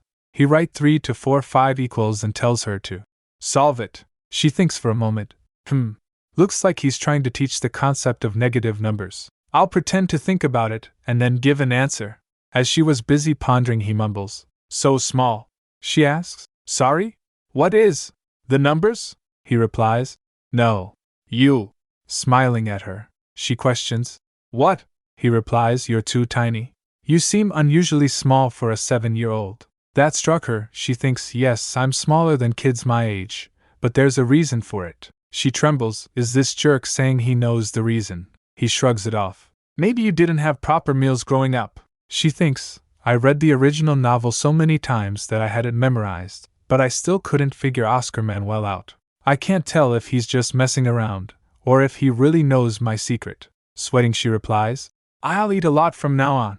He smiles. "Yes, please do. You need to grow taller in order to work with me," she says. "I'm not going to join the magic tower." He replies, "That'll be the best option for you, though." Then she adds, "Well, I'll think about it." He chuckles upon hearing that. Later, she remembers people complimenting her physique. Then, there's this whole other conversation happening with some guys. "Hey, you're 7, right? You're smaller than most people your age, my lady." "How stupid. I was really tall when I was her age." She concludes, "When I thought I was just a minor character, I assumed I was just a late bloomer. But it turns out, there was a reason I wasn't growing so fast. Being the protagonist's child, it's probably expected. But I'm not ordinary." Lilith Rubinstein was the tragic side character who was kidnapped by the imperial family and thought to be dead. But the truth was, just then Enoch pats her head. "Genius princess, it's time for bed." It was night time. Embarrassed, she says, "Stop calling me a genius, Daddy." He laughs. "Ha ha. Why?" He hugs her, giggling. "You were amazing today. Did you see how happy your grandfather was? He always told me not to act without decorum, yet today, he was more excited than anyone." Then he yawns. Lilith says, "If you're tired, you should sleep." Curious, he asks, "Aren't you sleepy, princess?" She replies, "Princess needs to think for a bit." He gets up to pick a book. "You don't seem tired at all. Why don't I read you a book?" He rummages through the drawer. "All right, let's see. Today's story will be," he announces, "The Princess Trapped in the Tower." She asks, "Wow, how fun." After I started remembering my past life, bedtime stories got boring. He holds her close, reading the book. "What's this? My Lilith is stuck in a tower? Shall we find out why?" She continues, thinking, "But since Dad loved reading to me so much, I tried to put up with it." Her father reads, "Once upon a time, there was a good king and a princess. The king loved his daughter dearly and cherished her above all." She giggles. "Hee hee, just like you and me." Her father agrees. "That's right." He continues reading. "One day, when the princess turned 7, an evil king from a neighboring kingdom kidnapped her. The good king, heartbroken over the loss of his daughter, spent his days in tears. He gave riches to the evil king and pledged himself as a servant, but the evil king refused to return the princess." Hearing that, she gets surprised. Her father also groans. "How could the evil king tear them apart like that? It's absolutely cruel, isn't it?" Lilith agrees. "Why, yes." She thinks, "Wait, this story seems familiar." Her father continues. "One day, the broken-hearted good king met a young boy who was remarkably strong. So, the good king decided to adopt him as his son. He hoped that when the princess was found, the boy could become a good brother to her." Lilith interrupts. "Wait," her father asks. What's wrong? She shrugs. And nothing. I like this story. Please keep reading. He agrees. Yes, it's interesting, isn't it? Again he continues. Then, one day, the evil king revealed that the princess had fallen gravely ill and passed away. Just then her father fumes. Huh! She suddenly died? What's wrong with this story? But she urges. Go on, Daddy. The evil king might have lied. Maybe she's not really dead. Her father replies. You're right. After all, she's the main character, so she can't possibly be dead. He flips the page and continues. Filled with anger, the good king vowed to take revenge with the prince. Lilith kept staring at her father as he reads. Together, they defeated all the evil people of the evil kingdom. And finally, they captured the evil king and held their sword to him. I will avenge my daughter. Lilith thinks, yes, these scenes. I was all too familiar with them. She remembers the novel in which when Enoch defeated the emperor he says, Enoch Rubinstein, do you truly believe things will go your way that easily? Just then Lilith appears in front of him, floating in the air. Enoch gets shocked. Lilith, Enoch Rubinstein, who's been fighting all sorts of battles to get his kidnapped daughter back. But then, upon learning she died, his blade, his entire focus, just turns towards the emperor. However, there was a secret about Enoch's daughter. And it wasn't just any secret. The emperor knew all along and was hiding her power, planning to exploit it. This led to her being brainwashed, fighting indiscriminately, even against her own father. Enoch desperately wanted to return her to her former self, but he just couldn't find a way. The one who finally stopped her was Cheshire. Back to the present, we see Enoch tucking his daughter, Lilith, into bed, reading a story. But he questions, is this really a fairy tale for children? Lilith asks why. What happened? He points out the story's violence and its lack of a good ending, suggesting they stop reading. He adds, next time, I'll read the book first to make sure it's appropriate. What a violent story, I'm sorry, princess. But Lilith argues. Still, it had a happy ending. Enoch's taken aback, asking, what? How so? Lilith explains that if the princess hadn't been kidnapped, the kind king wouldn't have gone after the evil king, right? In the end, the kind king wiped out the evil kingdom and everyone became happy. But he points out, do you really think so? Even though the princess died? Lilith, looking really thoughtful, says, it can't be helped. Although the princess was brainwashed by the evil king, she still killed a lot of people. Enoch, however, has a different perspective. Ha! But the princess died, so it's not a happy ending. Enoch, clearly surprised, lets out a breath as he falls back onto the bed. But Lilith insists. It is. Then Enoch jolts. No, it's not. Hear me out. The protagonist of the story is the kind king, right? She agrees. He continues. But his precious daughter died. Lilith replies, right. He adds. So everyone may be happy, but the main character isn't. Lilith, after a moment, admits. You have a point. He then asks a poignant question. How could a father who lost his beloved daughter ever find happiness? Lilith's eyes widen, he adds. So this is a sad ending. Then Lilith recalls, the original novel did have a happy ending, where after Enoch's daughter died, the story concluded with the birth of a peaceful empire. But Lilith, staring at Enoch, wonders, but what happened to Dad afterward? She's thinking about whether the protagonist, her dad, could find happiness in a peaceful empire built on his daughter's grave. Then she calls out, Daddy. He responds, yes? She proposes a hypothetical. Let's say you were the kind king, and I was the princess. She asks, how would you live after I'm gone? He pauses, then answers his own question with a heartbreaking confession. How would I live? I wouldn't be able to. As he holds her close, she asks, huh? And then gently replies, I'm sure the kind king thought the same way. When he found out the princess was dead, the reason he didn't die immediately might have been because he intended to carry out his revenge first before joining her. Lilith vehemently protests. That's ridiculous. You can't die too. He tells her. Wait until you have children of your own someday. You'll feel the same way I do. He then kisses her forehead, whispering, I'll follow right behind you because I'll miss you too much. I could never live without you, princess. She playfully exclaims. And oh, he chuckles. Your expression is so funny. Don't worry. With a softer smile, he reassures her. This is just a fairy tale. I wouldn't even lose you in the first place. She thinks, if all goes according to the story, you will. He clenches his fist, saying, Even if you got kidnapped, I wouldn't any foolish enough to serve the evil king. I'd simply march in, take him down, and rescue my princess. Internally she says, nope, it won't be that easy. She then asks, Daddy, can I ask you something? Enoch says, sure. Lilith asks, aren't all the gifted supposed to go out to battle if the Emperor commands it? Enoch confirms, huh? Why yes, that's right. But Lilith reminds him, didn't you say before that I don't have to go? Enoch smiles, that's right. My princess doesn't have to go. Lilith, curious, asks, why? Aren't I powerful gifted? If I am, then I should go. Enoch assures her, no, you don't have to. Daddy has a little trick up his sleeve. Lilith asks, what trick? Enoch, now sleepy, pulls her close, whispering, don't worry about it. Gosh, I'm sleepy. As he holds her, Lilith thinks, I can pretty much guess what Dad's plan is. Dad will meet the Emperor soon, and he'll ask for her exemption from the military. The price? He'll swear to follow the Emperor's orders without question. It's clear he has no choice but to become the evil king's servant. That's because the protagonist has a weakness, his daughter. Even if she hasn't been kidnapped, Enoch still isn't free. He'll negotiate with the Emperor to keep her from the battlefield. The kind king will end up fighting pointless wars, as a pawn in the evil king's game.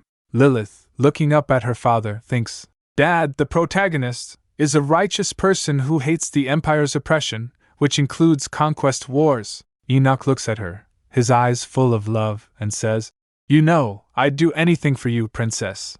Lilith thinks, yes, but he is also someone who would willingly take up a sword for my sake. If the protagonist isn't happy, then it's not a happy ending, Lilith. I could never live without you, princess. She then has this realization. I was wrong to think my existence was just a plot point in the original story. Dad lived as the Emperor's puppet, decided to get revenge, and eventually succeeded in the revolution, because he always had a goal, which was me. The original novel, which she thought had a happy ending, was actually a clear tragedy for the protagonist who lost his purpose. Lilith whispers, and maybe Dad really followed me, after it all ended.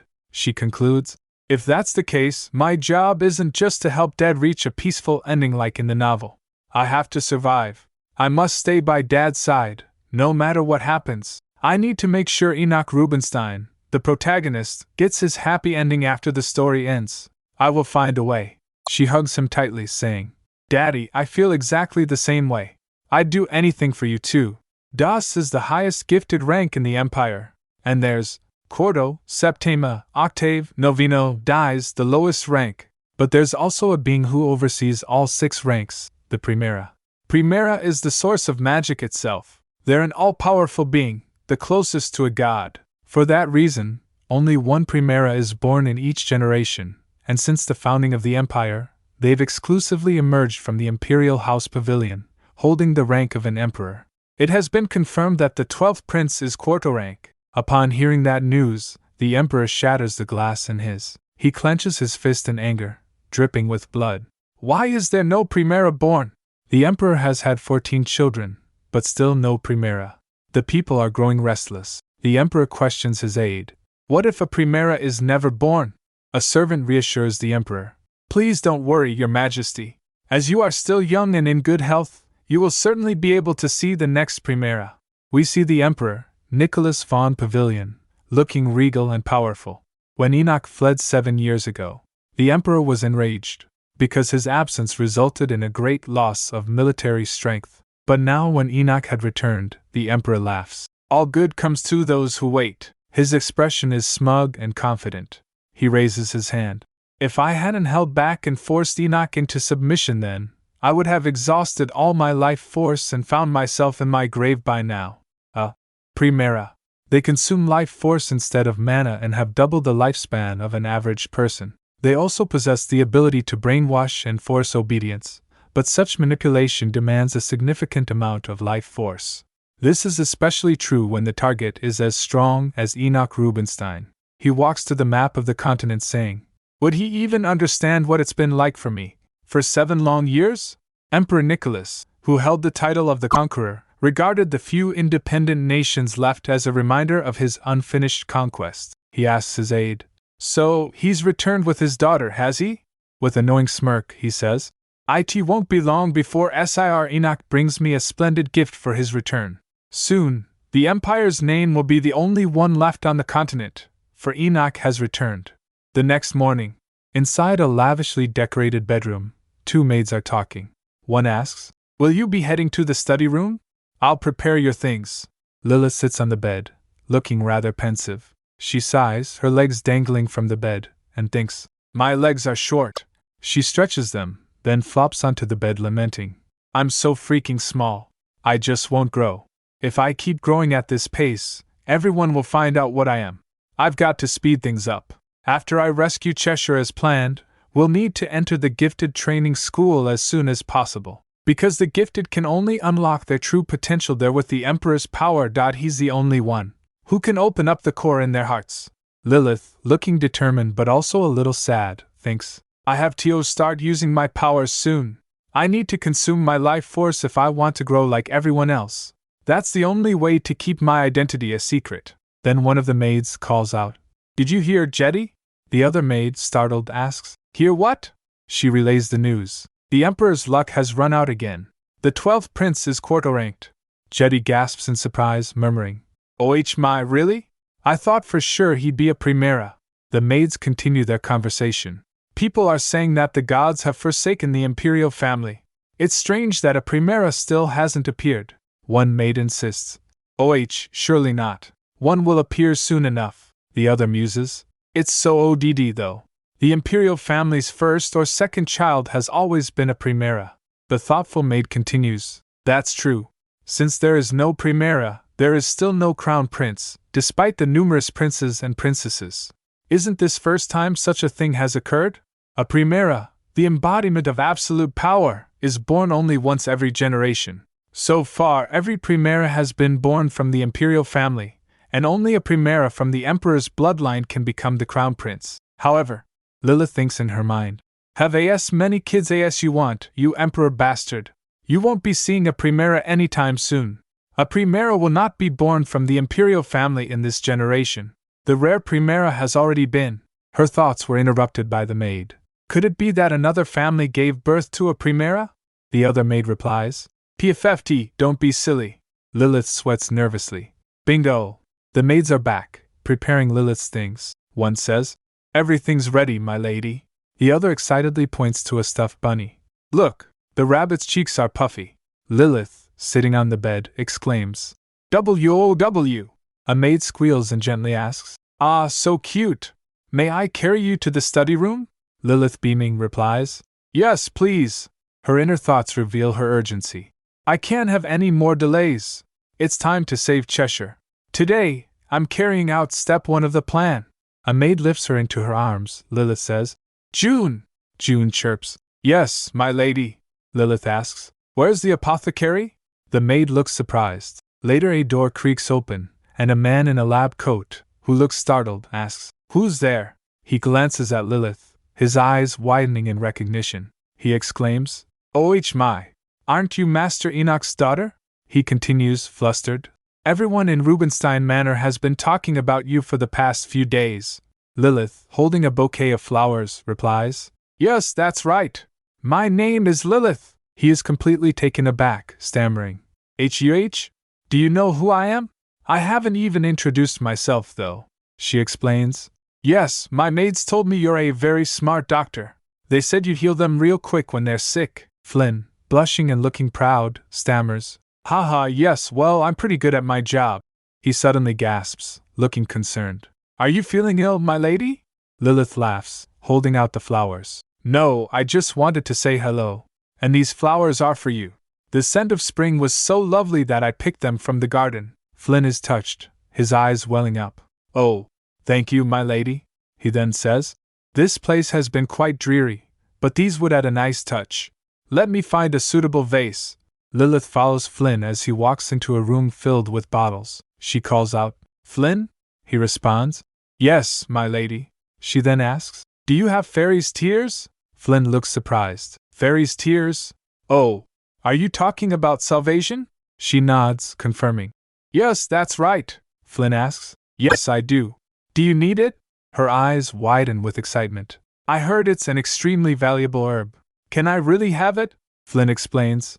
Yes, but salvation was a rare antidote herb, and its distribution was exclusively controlled by the imperial family. It was only granted as a gift once a month to a select few families, whom had received the emperor's approval. He then looks at Lilith and says, as a direct member of House Rubinstein, you are more than qualified. Therefore, you certainly deserve to have it, Lady Lilith. Lilith acts amazed. Wow, I see.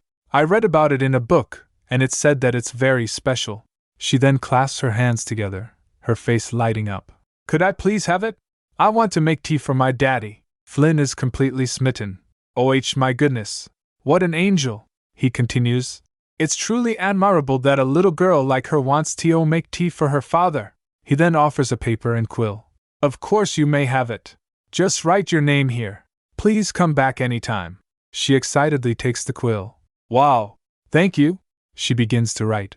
Eliel. Are you? Bin. Stein.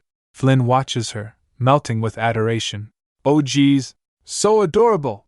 She finishes writing and exclaims, I'm all set. Then she hugs a stuffed bunny, looking thoughtful. She wonders, now how can I sneak outside? Children aren't able to go out without a guardian. If I dared to ask Dad if I could go out alone, he'd grab me and keep me in my room. Pondering her options, she hums. Then, who's strong enough to sneak me out, and guard me too? She then considers, Jetty and June? But she objects, no. Then she wonders, my bodyguard? She shakes her head again. Nope, she wonders. Louis, the AC of House Rubinstein's mercenaries? But she firmly declines. Absolutely not.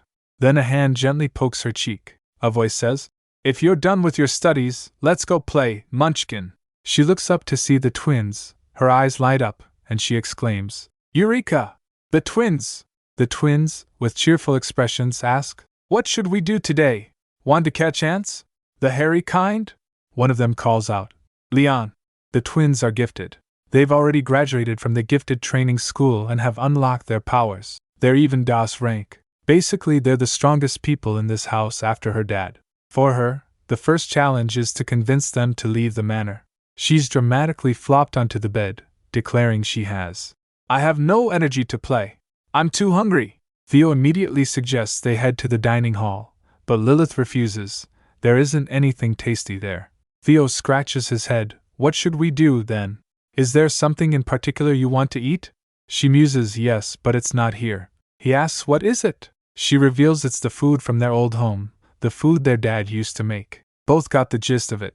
Aha! Then Theo points out. So it's something the commoners eat. He asks Leon, do you think the chef would make it if we asked? Leon scoffs. Are you stupid? How would the chef of a noble family know what commoners eat? Theo wonders, what should we do then? Then he suggests, oh, we could just go out and eat. Lilith, should we try going to a restaurant the commoners go to? Upon hearing that, Lilith giggles to herself. It worked, but Lilith immediately worries. Will the adults let us go? Leon nods. Good point. If we tell Mother we're going to a place where the commoners eat, she'll surely have a fit. Theo agrees, yes, that's true. Theo looks thoughtful, then Lilith, holding a pillow to her face, whispers, Theo, Lilith is hungry. Theo perks up, saying, oh, and then, with a conspiratorial, sure, he suggests, then let's sneak out. Later they sneak out through a hole in the wall. Lilith was in some ornate structure, groaning. Theo calls out, are you all right, Lilith? Lilith weakly replies, why yes. Theo explains, going out itself isn't the problem, but if we don't want to bring guards or servants, this is our best option. Lilith is groaning again as she tries to get out of the hole. Outside, one twin says to the other, you should have made the hole bigger, stupid. The other replies, no can do. It'll be too obvious. Lilith emerges, dusting herself off and proudly declaring, ahem, I made it. Theo rushes over, wiping her face and saying, oh no, you got all dirty. Lilith giggles, ha! Thank you, Theo. Theo then asks, shall we go, then? As they walk through a garden, suddenly, Theo clutches his head, looking distressed. Lilith asks, Theo, what's wrong? Are you all right? Theo, looking pained, says, why yes, I'm fine. Then Leon asks, is it happening again? And Theo admits, yes. Leon tells him, just go back and rest. What if your condition worsens while we're out and about? But Theo insists, No, it's fine, he explains. It usually happens 5 days after a headache like this one. Lilith's eyes widen in shock and horror. She remembers. That's right. Theo has a rare disease. By it, he means a seizure. In the original novel, both twins were doomed to die. Their roles were to be a catalyst for Cheshire's growth and to tug at the reader's heartstrings. That's why sweet Theo had a rare disease from birth. He was supposed to gently comfort Cheshire, who had shut his heart from years of abuse, and then exit the stage once his purpose was served. Damn that heartless author.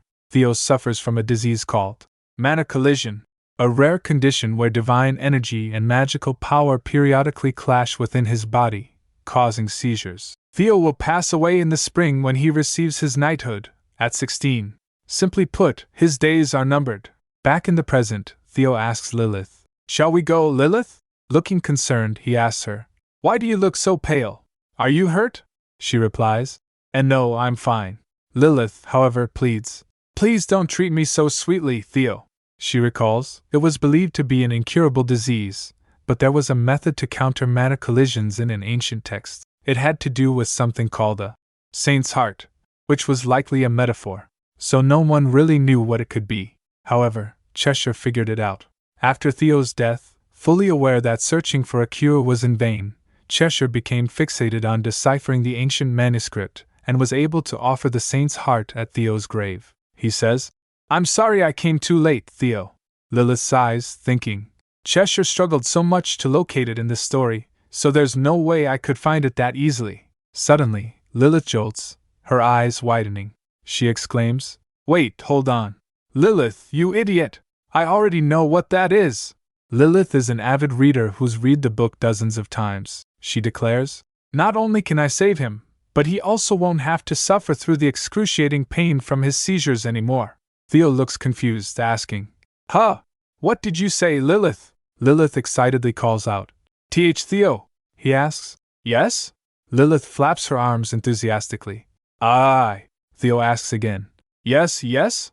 Lilith runs forward, saying, "I want you to buy me something nice." Theo, beaming, replies, "Sure thing. I'll buy you everything."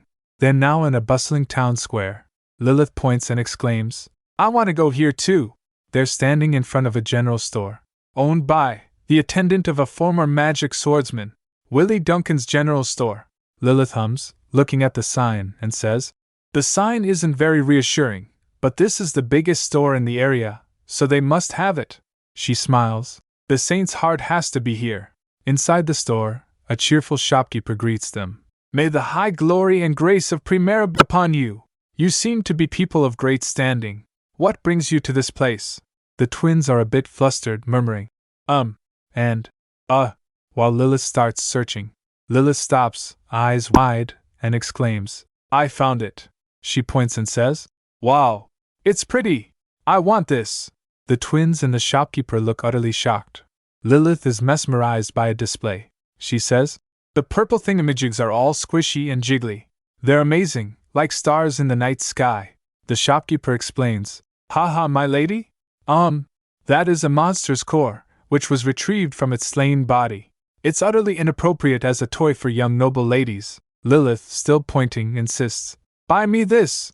Leon immediately says, "No, it's too dangerous." He grabs her arm, pulling her. She asks, "Why? How is it dangerous?" He explains, "A monster's core constantly oozes demonic energy. If you hold on to it, you'll get poisoned." He adds, "Only the gifted with the ability to control demonic energy can handle it." The shopkeeper chimes in, "Yes, he's right. This is a special type of glass called block glass. Though it appears ordinary, it can partially block demonic energy." Lilith proudly says, "It's alright. I'm a gifted too." Leon retorts, "Yeah, right. You haven't even graduated from the gifted training school yet." Lilith firmly states, "It's really fine." Leon argues, "No means no. Stop arguing." Lilith looks at the monster core and thinks, "The seizure will appear in 5 days, right? If I don't get it now, I won't have time to find another core without raising suspicion." She looks distressed. "I don't want to make him suffer when I know how to stop the pain. Looks like I have no choice but to resort to this." Lilith flops onto the floor dramatically, declaring, "I'm not leaving unless you buy me this." She then activates her full-on toddler mode. Time for the I want this meltdown, down. A summary of a transaction. I core of low-rank monster core, 6 pieces of block glass, total sum 56 million ter. Theo warns Leon. Mother is going to kill you when she finds out. Leon, unfazed, retorts. Don't be so crude, Leon.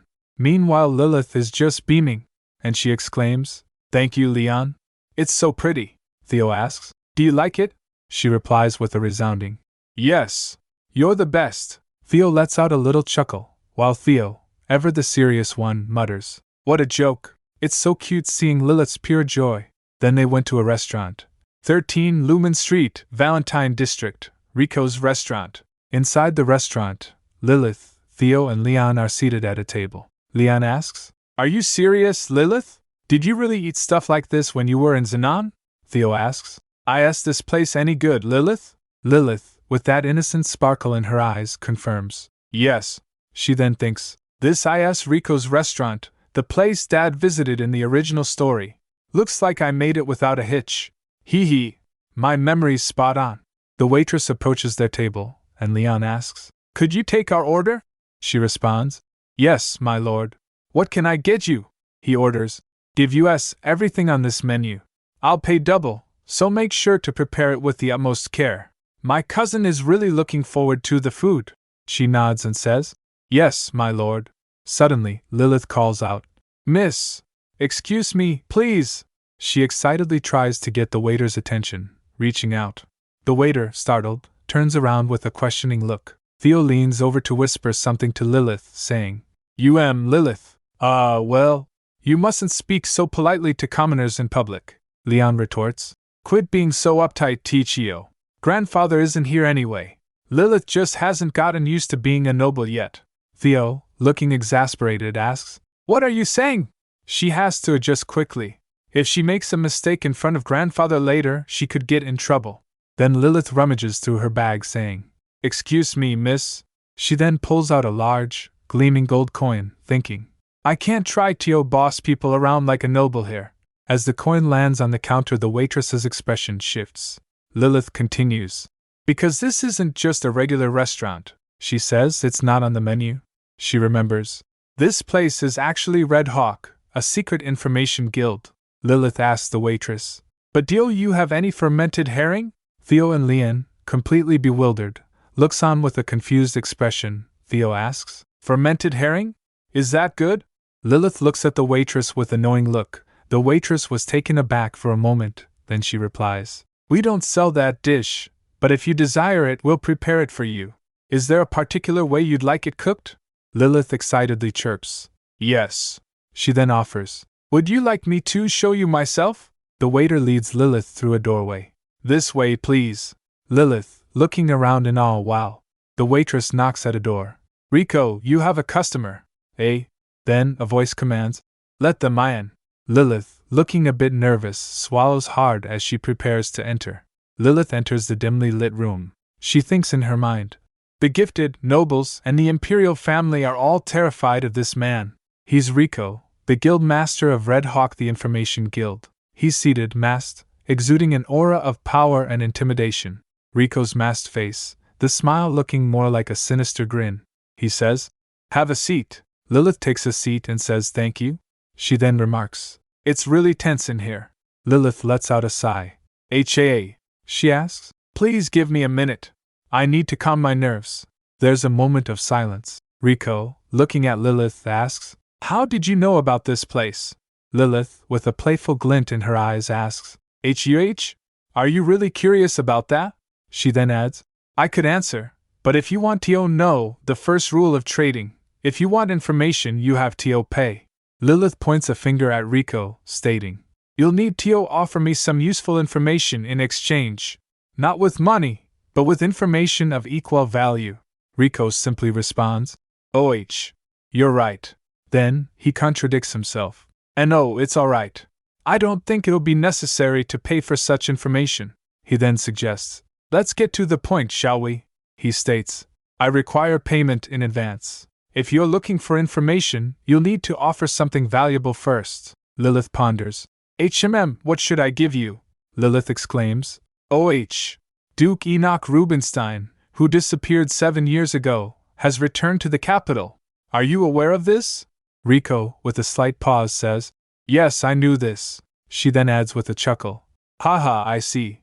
Then, I'll tell you something else. Lilith proudly declares, I'm his daughter.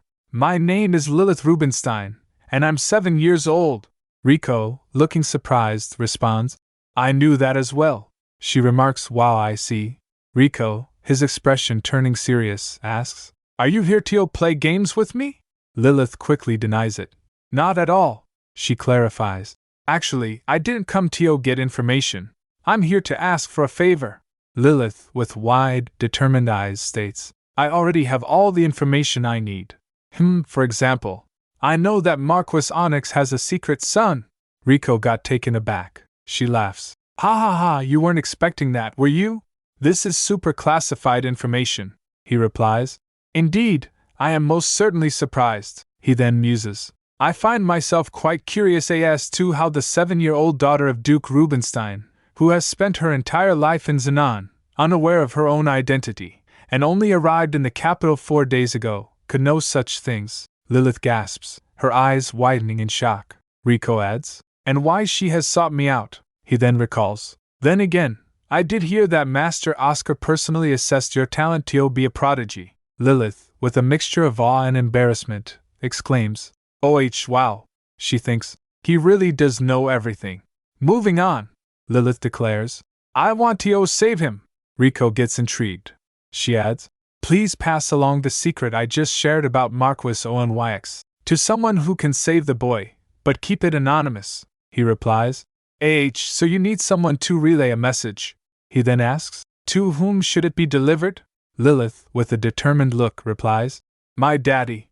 Riko, seemingly taken aback, asks, Pardon? Are you referring to Duke Rubinstein? Lilith confirms, Yes. Daddy only knows what the boy looks like, so finding him will take some time. Lilith explains, My dad has returned to the capital after a long time, so he's still unfamiliar with how things work here. He also has family affairs to manage and will have to rejoin the order soon. Riko, looking perplexed, says, I don't understand, he muses. There is no way a 7-year-old could have sought me out alone, so I naturally assumed His Grace had sent you. Lilith firmly states, I came on my own. My daddy knows nothing about this. Riko says, Well, that makes sense. He must be unaware, which is why you're asking me to deliver the information anonymously. He then asks, But why not simply tell him yourself? Lilith, her expression turning serious, looks down. She finally explains, Because that would mean explaining how I came to know all of this. After keeping quiet for a moment, he speaks. Aha! It looks like you have a secret, my lady. He continues, his words cutting through the silence. One that you can't disclose and must hide from your father. Lilith points, her small hand gesturing decisively. Bingo! That's why I came to find someone who can deliver the message on my behalf. If I tell him myself, Riko interjects, it would seem suspicious. He pauses, a contemplative silence hanging between them, before speaking again. All right.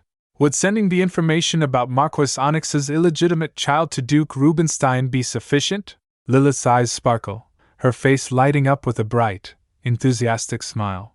Yes, that will be enough, he replies. Very well then. As compensation for passing this on to the Duke, I'd like to know more about you. His hands are clasped, and he asks, Who exactly are you, and how did you come by this information? She muses. That doesn't seem like a fair exchange. He asks, Pardon? She then retorts, her voice sharp. You want to know my secret just for passing that on anonymously? You've really underestimated me. Her small body shakes with emphasis. For someone who's supposed to be older and wiser, I can't believe you tried to trick a child. Haven't you been in this business long enough to know better? Riko lets out a soft, almost disbelieving laugh. He covers his mouth, a hint of amusement in his eyes. Lilith, beaming again, declares, I have many more secrets to share with my daddy in the future. She then gestures, presenting something. So I brought a gift to show I'm committed to this arrangement. Riko, leaning in, states, I'm afraid I only trade in information. She puts a pouch on the table, saying, It's not money. She chuckles. I told you I know everything. I even know how rich you are, Riko. Why don't you open it? I'm sure you'll be quite pleased. He opens it and gets surprised. What? His expression shifts. What is this? A shiver runs down his spine. Lilith, looking proud, explains. It's salvation, the universal antidote. It'll work wonders for your sick younger sister. He mutters. I've always been the one watching others. This is the first time someone's been keeping an eye on me. His voice takes on a menacing tone. Why are you doing this? How did Duke Rubenstein manage to spy on me? He leans closer. Answer me. Seeing his menacing eyes, Lilith trembles. She stutters. I told you. My father doesn't know anything. Suddenly he draws a knife. She panics, shouting. Oh, let's talk this out. Please. She pleads. I'll deal with Cheshire on my own, so you don't have to deliver my message. Rico presses the knife against his hand and makes a cut. Blood starts dripping from his hand. With that hand he grabs Salvation. He asks, Do you even know what this is? Lilith looks up at him, a little uncertain, and whispers, Sorry? He explains, his voice filled with a dark possessiveness. This is something those damn Imperial bastards have a monopoly on. His hand healed the next instant he opens his hand. He adds, Even if you had a fortune, you couldn't get your hands on it. Your family receives it as a privilege, but if you carelessly let it slip to outsiders, there will be consequences. Lilith, putting on an innocent act, giggles. Oh, really? Well, I guess you'll have to make sure you don't get caught then. She stands up, saying, I should be on my way now. He remains silent for a moment, then calls out, Wait! She freezes in her tracks. He went close to her and started unmasking. Lilith, terrified, cries out, Wait! You don't have to show me your face. She knows that seeing the face of a secret organization's leader is a death sentence, so she trembles in fear. He commands, Look at me. The girl slowly peeks through her fingers. Why, you're not planning to kill me, are you? His hand gently pushes his mask away.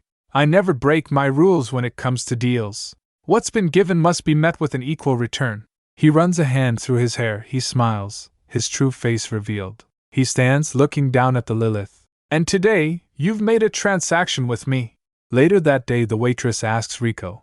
This isn't like you, Rico. What were you thinking, showing her your face? He sits by a bedside, gently stroking the head of his sister. He asks, Which of our guild members are at Rubenstein Manor?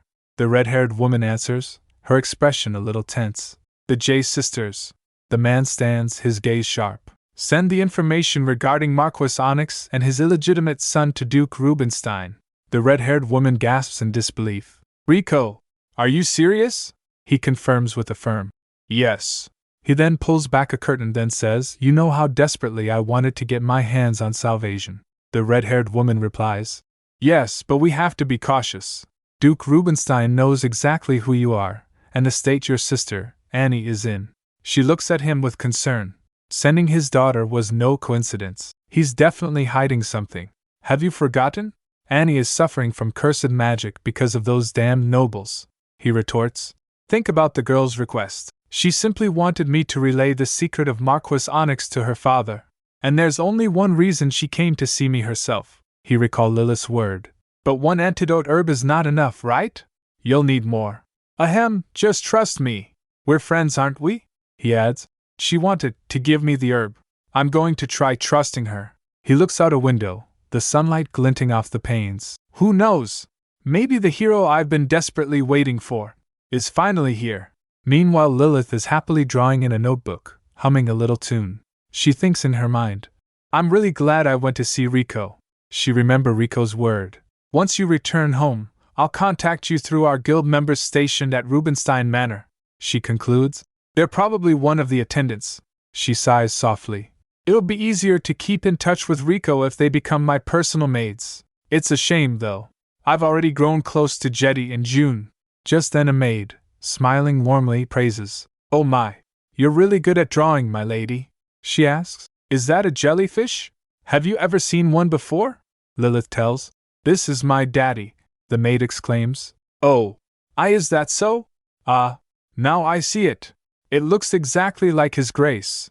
She then asks, Haha, may I draw a picture as well? Lilith nods. Sure. The maid happily draws while Lilith watches. Looking at the drawing, Lilith says, Wow, that's really good, June. Then she asks, Who is it? The maid explains, It's my friend, Rachel. The other maid chimes in, She's my friend too. Rachel's also a maid. With a pause she adds, At Onyx Manor. Lilith's eyes widen in surprise. Her face contorts in shock. Why is she talking about Onyx Manor? She then gasps loudly, realizing. Why, you two are members of Red Hawk? The two maids, Jetty and June, grin and smile knowingly. The girl looks at them, her voice filled with realization. She whispers, Jetty. June, she then says. I look forward to working with you. The maids reply in unison. Of course, my lady. And, you can count on us. Later Enoch is sitting, looking so lost in thought, leaning his head on his hand. He's reminiscing. A week ago, I came across a boy in the capital. I knew low-ranking commoners were treated poorly, but there was something about him that caught my attention. However, it turns out, he's the illegitimate son of Marquis Onyx. He's holding up a letter with a single letter L on it. He thinks, I don't know who the sender of this letter is, but if this report of abuse is true, I must rescue him quickly. He's clearly distressed. Damn it! Of all the families, why does it have to be House Onyx? He has no connection to Marquis Onyx. He wonders what would be the quickest and most natural way to pay him a visit. Suddenly, a little voice calls out, Daddy! And Lilith comes running in, all bright smiles and energy. He turns, a soft smile on his face, asking, Oh, Princess, are you done with your lessons? Lilith is practically beaming, holding a book. Yes, I had my first art lesson today, and it was so much fun. The teacher also told me about famous sculptors and artwork. She excitedly points to a page in the book, asking, Daddy, do you know this one? The book shows a beautiful sculpture, and Lilith explains, It's called The Gates of Heaven, and it's super famous. A sculptor named Lindell made it. It's so pretty. She then looks a bit wistful. I really wish I could see it in person, but I probably can't, right? Enoch asks. Why not? If it's a famous artwork, it should be at the Temple Art Museum. I'll take you to see it. But Lilith shakes her head. No, it's not there. Lilith explains. I asked the teacher, and she said Marquis Onyx bought it. So it's at his manor right now. This is the moment. His eyes widen. He sees an opportunity. This is my chance, he says, looking at Lilith. You can see it, Lilith. She's thrilled, asking. Really? How? He grins. I'll contact Marquis Onyx myself. Let's go see it. Later they went to Marquis Onyx Manor. Marquis Onyx, looking very welcoming, says, Welcome to my humble home, Your Grace. Enoch replies, I understand it was a sudden request, so I appreciate you kindly inviting us. My daughter really wanted to see that sculpture. Duke Rubinstein is here with Lilith, the host says. Not at all, Your Grace. I was truly delighted to receive your message. Then, turning to his family, he introduces them. This is my wife and son. Show your respects to Duke Rubinstein. His wife bows, saying, It's an honor to make your acquaintance, Your Grace.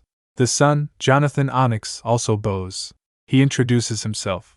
My name is Jonathan Onyx. Lilith smiles, but inside she fumes. So you're that rotten bastard. Meanwhile, Lilith, holding someone's hand, looks utterly joyful, beaming. Jonathan turns to Lilith, taking her hand. It's lovely to meet you too, my lady, she replies. The pleasure is all mine. Enoch comments, My daughter seems to like you, Lord Jonathan, while Lilith, still holding Jonathan's hand, thinks with a slightly strained expression. Actually, I can't stand him.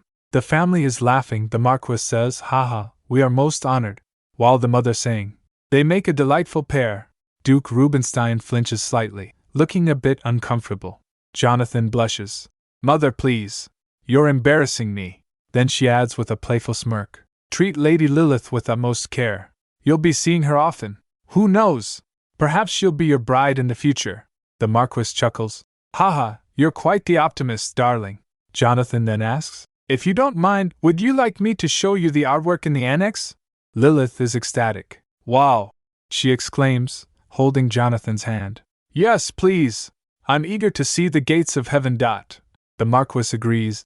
Yes, Jonathan. That sounds like a fine idea. He gestures to some maids. I have already instructed these maids to assist with the viewing, so take them with you.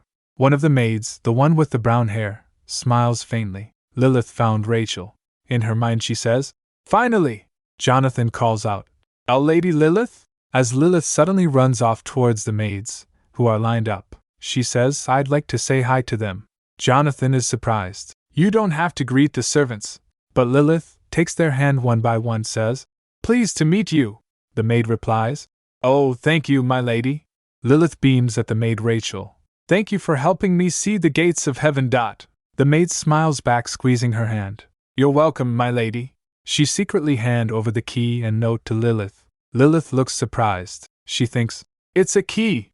I'm guessing the note tells me the location of the room. Jonathan, looking quite pleased with himself, asks, All right then. Shall we go check out the artwork? Lilith and Jonathan are walking through a grand hallway filled with art. Lilith exclaims, Wow! Jonathan thinks, As father said, this is a heaven-sent opportunity. I must do whatever it takes to impress Duke Rubinstein. Jonathan is an octave rank, so networking is essential. He's clearly motivated by his social standing. Lilith is amazed, shouting, This is amazing! Jonathan, however, looks annoyed. He's clutching his chest, looking shocked and maybe a little disgusted. Jonathan tries to regain his composure. Lady Lilith, allow me to explain this piece to you. He turns to the artwork, but Lilith rushes to another piece. He's explaining about Verdun, who created masterpieces during the same period as Lindell, but Lilith is still just laughing. Jonathan is getting annoyed. Damn it! She's so annoying! He's fuming, internally. I thought she'd be excited to see the gates of heaven, but she barely cared. Had I known, I wouldn't have sent those maids away. He throws his hands up in exasperation. I thought I was here for art appreciation, not babysitting. He's clearly at his wit's end. He tries to regain his pleasant demeanor. No, I have to calm down. He smiles. She holds the key to unlocking a new path in my life. He turns to show Lilith the next piece of art, but the room is empty. He looks utterly peeved, clenching his fist. He groans, That spoiled brat is terribly difficult to control. Meanwhile, Lilith is running off, her dress billowing. Lilith is huffing and puffing as she runs. She says, I'm coming, Cheshire. The note reads, At the end of the hallway on the 3rd floor of the annex, in the 2nd exhibition room, you will find a side door which leads to a hidden passage to the basement. The child is in the last room on the 2nd basement floor. Lilith decides, I'll save you. Meanwhile, Cheshire is lying on a thin blanket in a dark, brick-walled room. The boy groans. Ugh! Someone whisper in his ears. Come with me. I'm so tired of running away. Let's just die together. The shadowy figure seems to be trying to pull him up. The shadowy figure looms over the boy. Cheshire. The boy is struggling, gasping for air. He's now sitting up, breathing heavily. The surroundings are dark and grim. He remembered Jonathan saying, When father grows close to the Duke, he will no longer keep you alive. After all, your existence would bring nothing but shame to our family. He realizes the implication. That means, I'll be dead soon. He's huddled in the corner, looking utterly hopeless. He trembles, tears streaming down his face. Is death the only way for me to escape this hell? He recalls his interaction with Lilith, not knowing who she is. Lilith appears, offering him a handkerchief. She asks, Why don't we wipe that first? The boy clutches the handkerchief, his eyes red and puffy. He looks devastated. Is it truly impossible to feel that warmth once more? If there is a God, please send a little angel to take me away from this hell. In the darkness, a single thought. I want to live. A loud clunk echoes in the darkness. The door creak opens. A bright light shines, illuminating Lilith standing before him. He looks up, startled. Lilith, her eyes wide and clear, says, Cheshire, I've come to get you.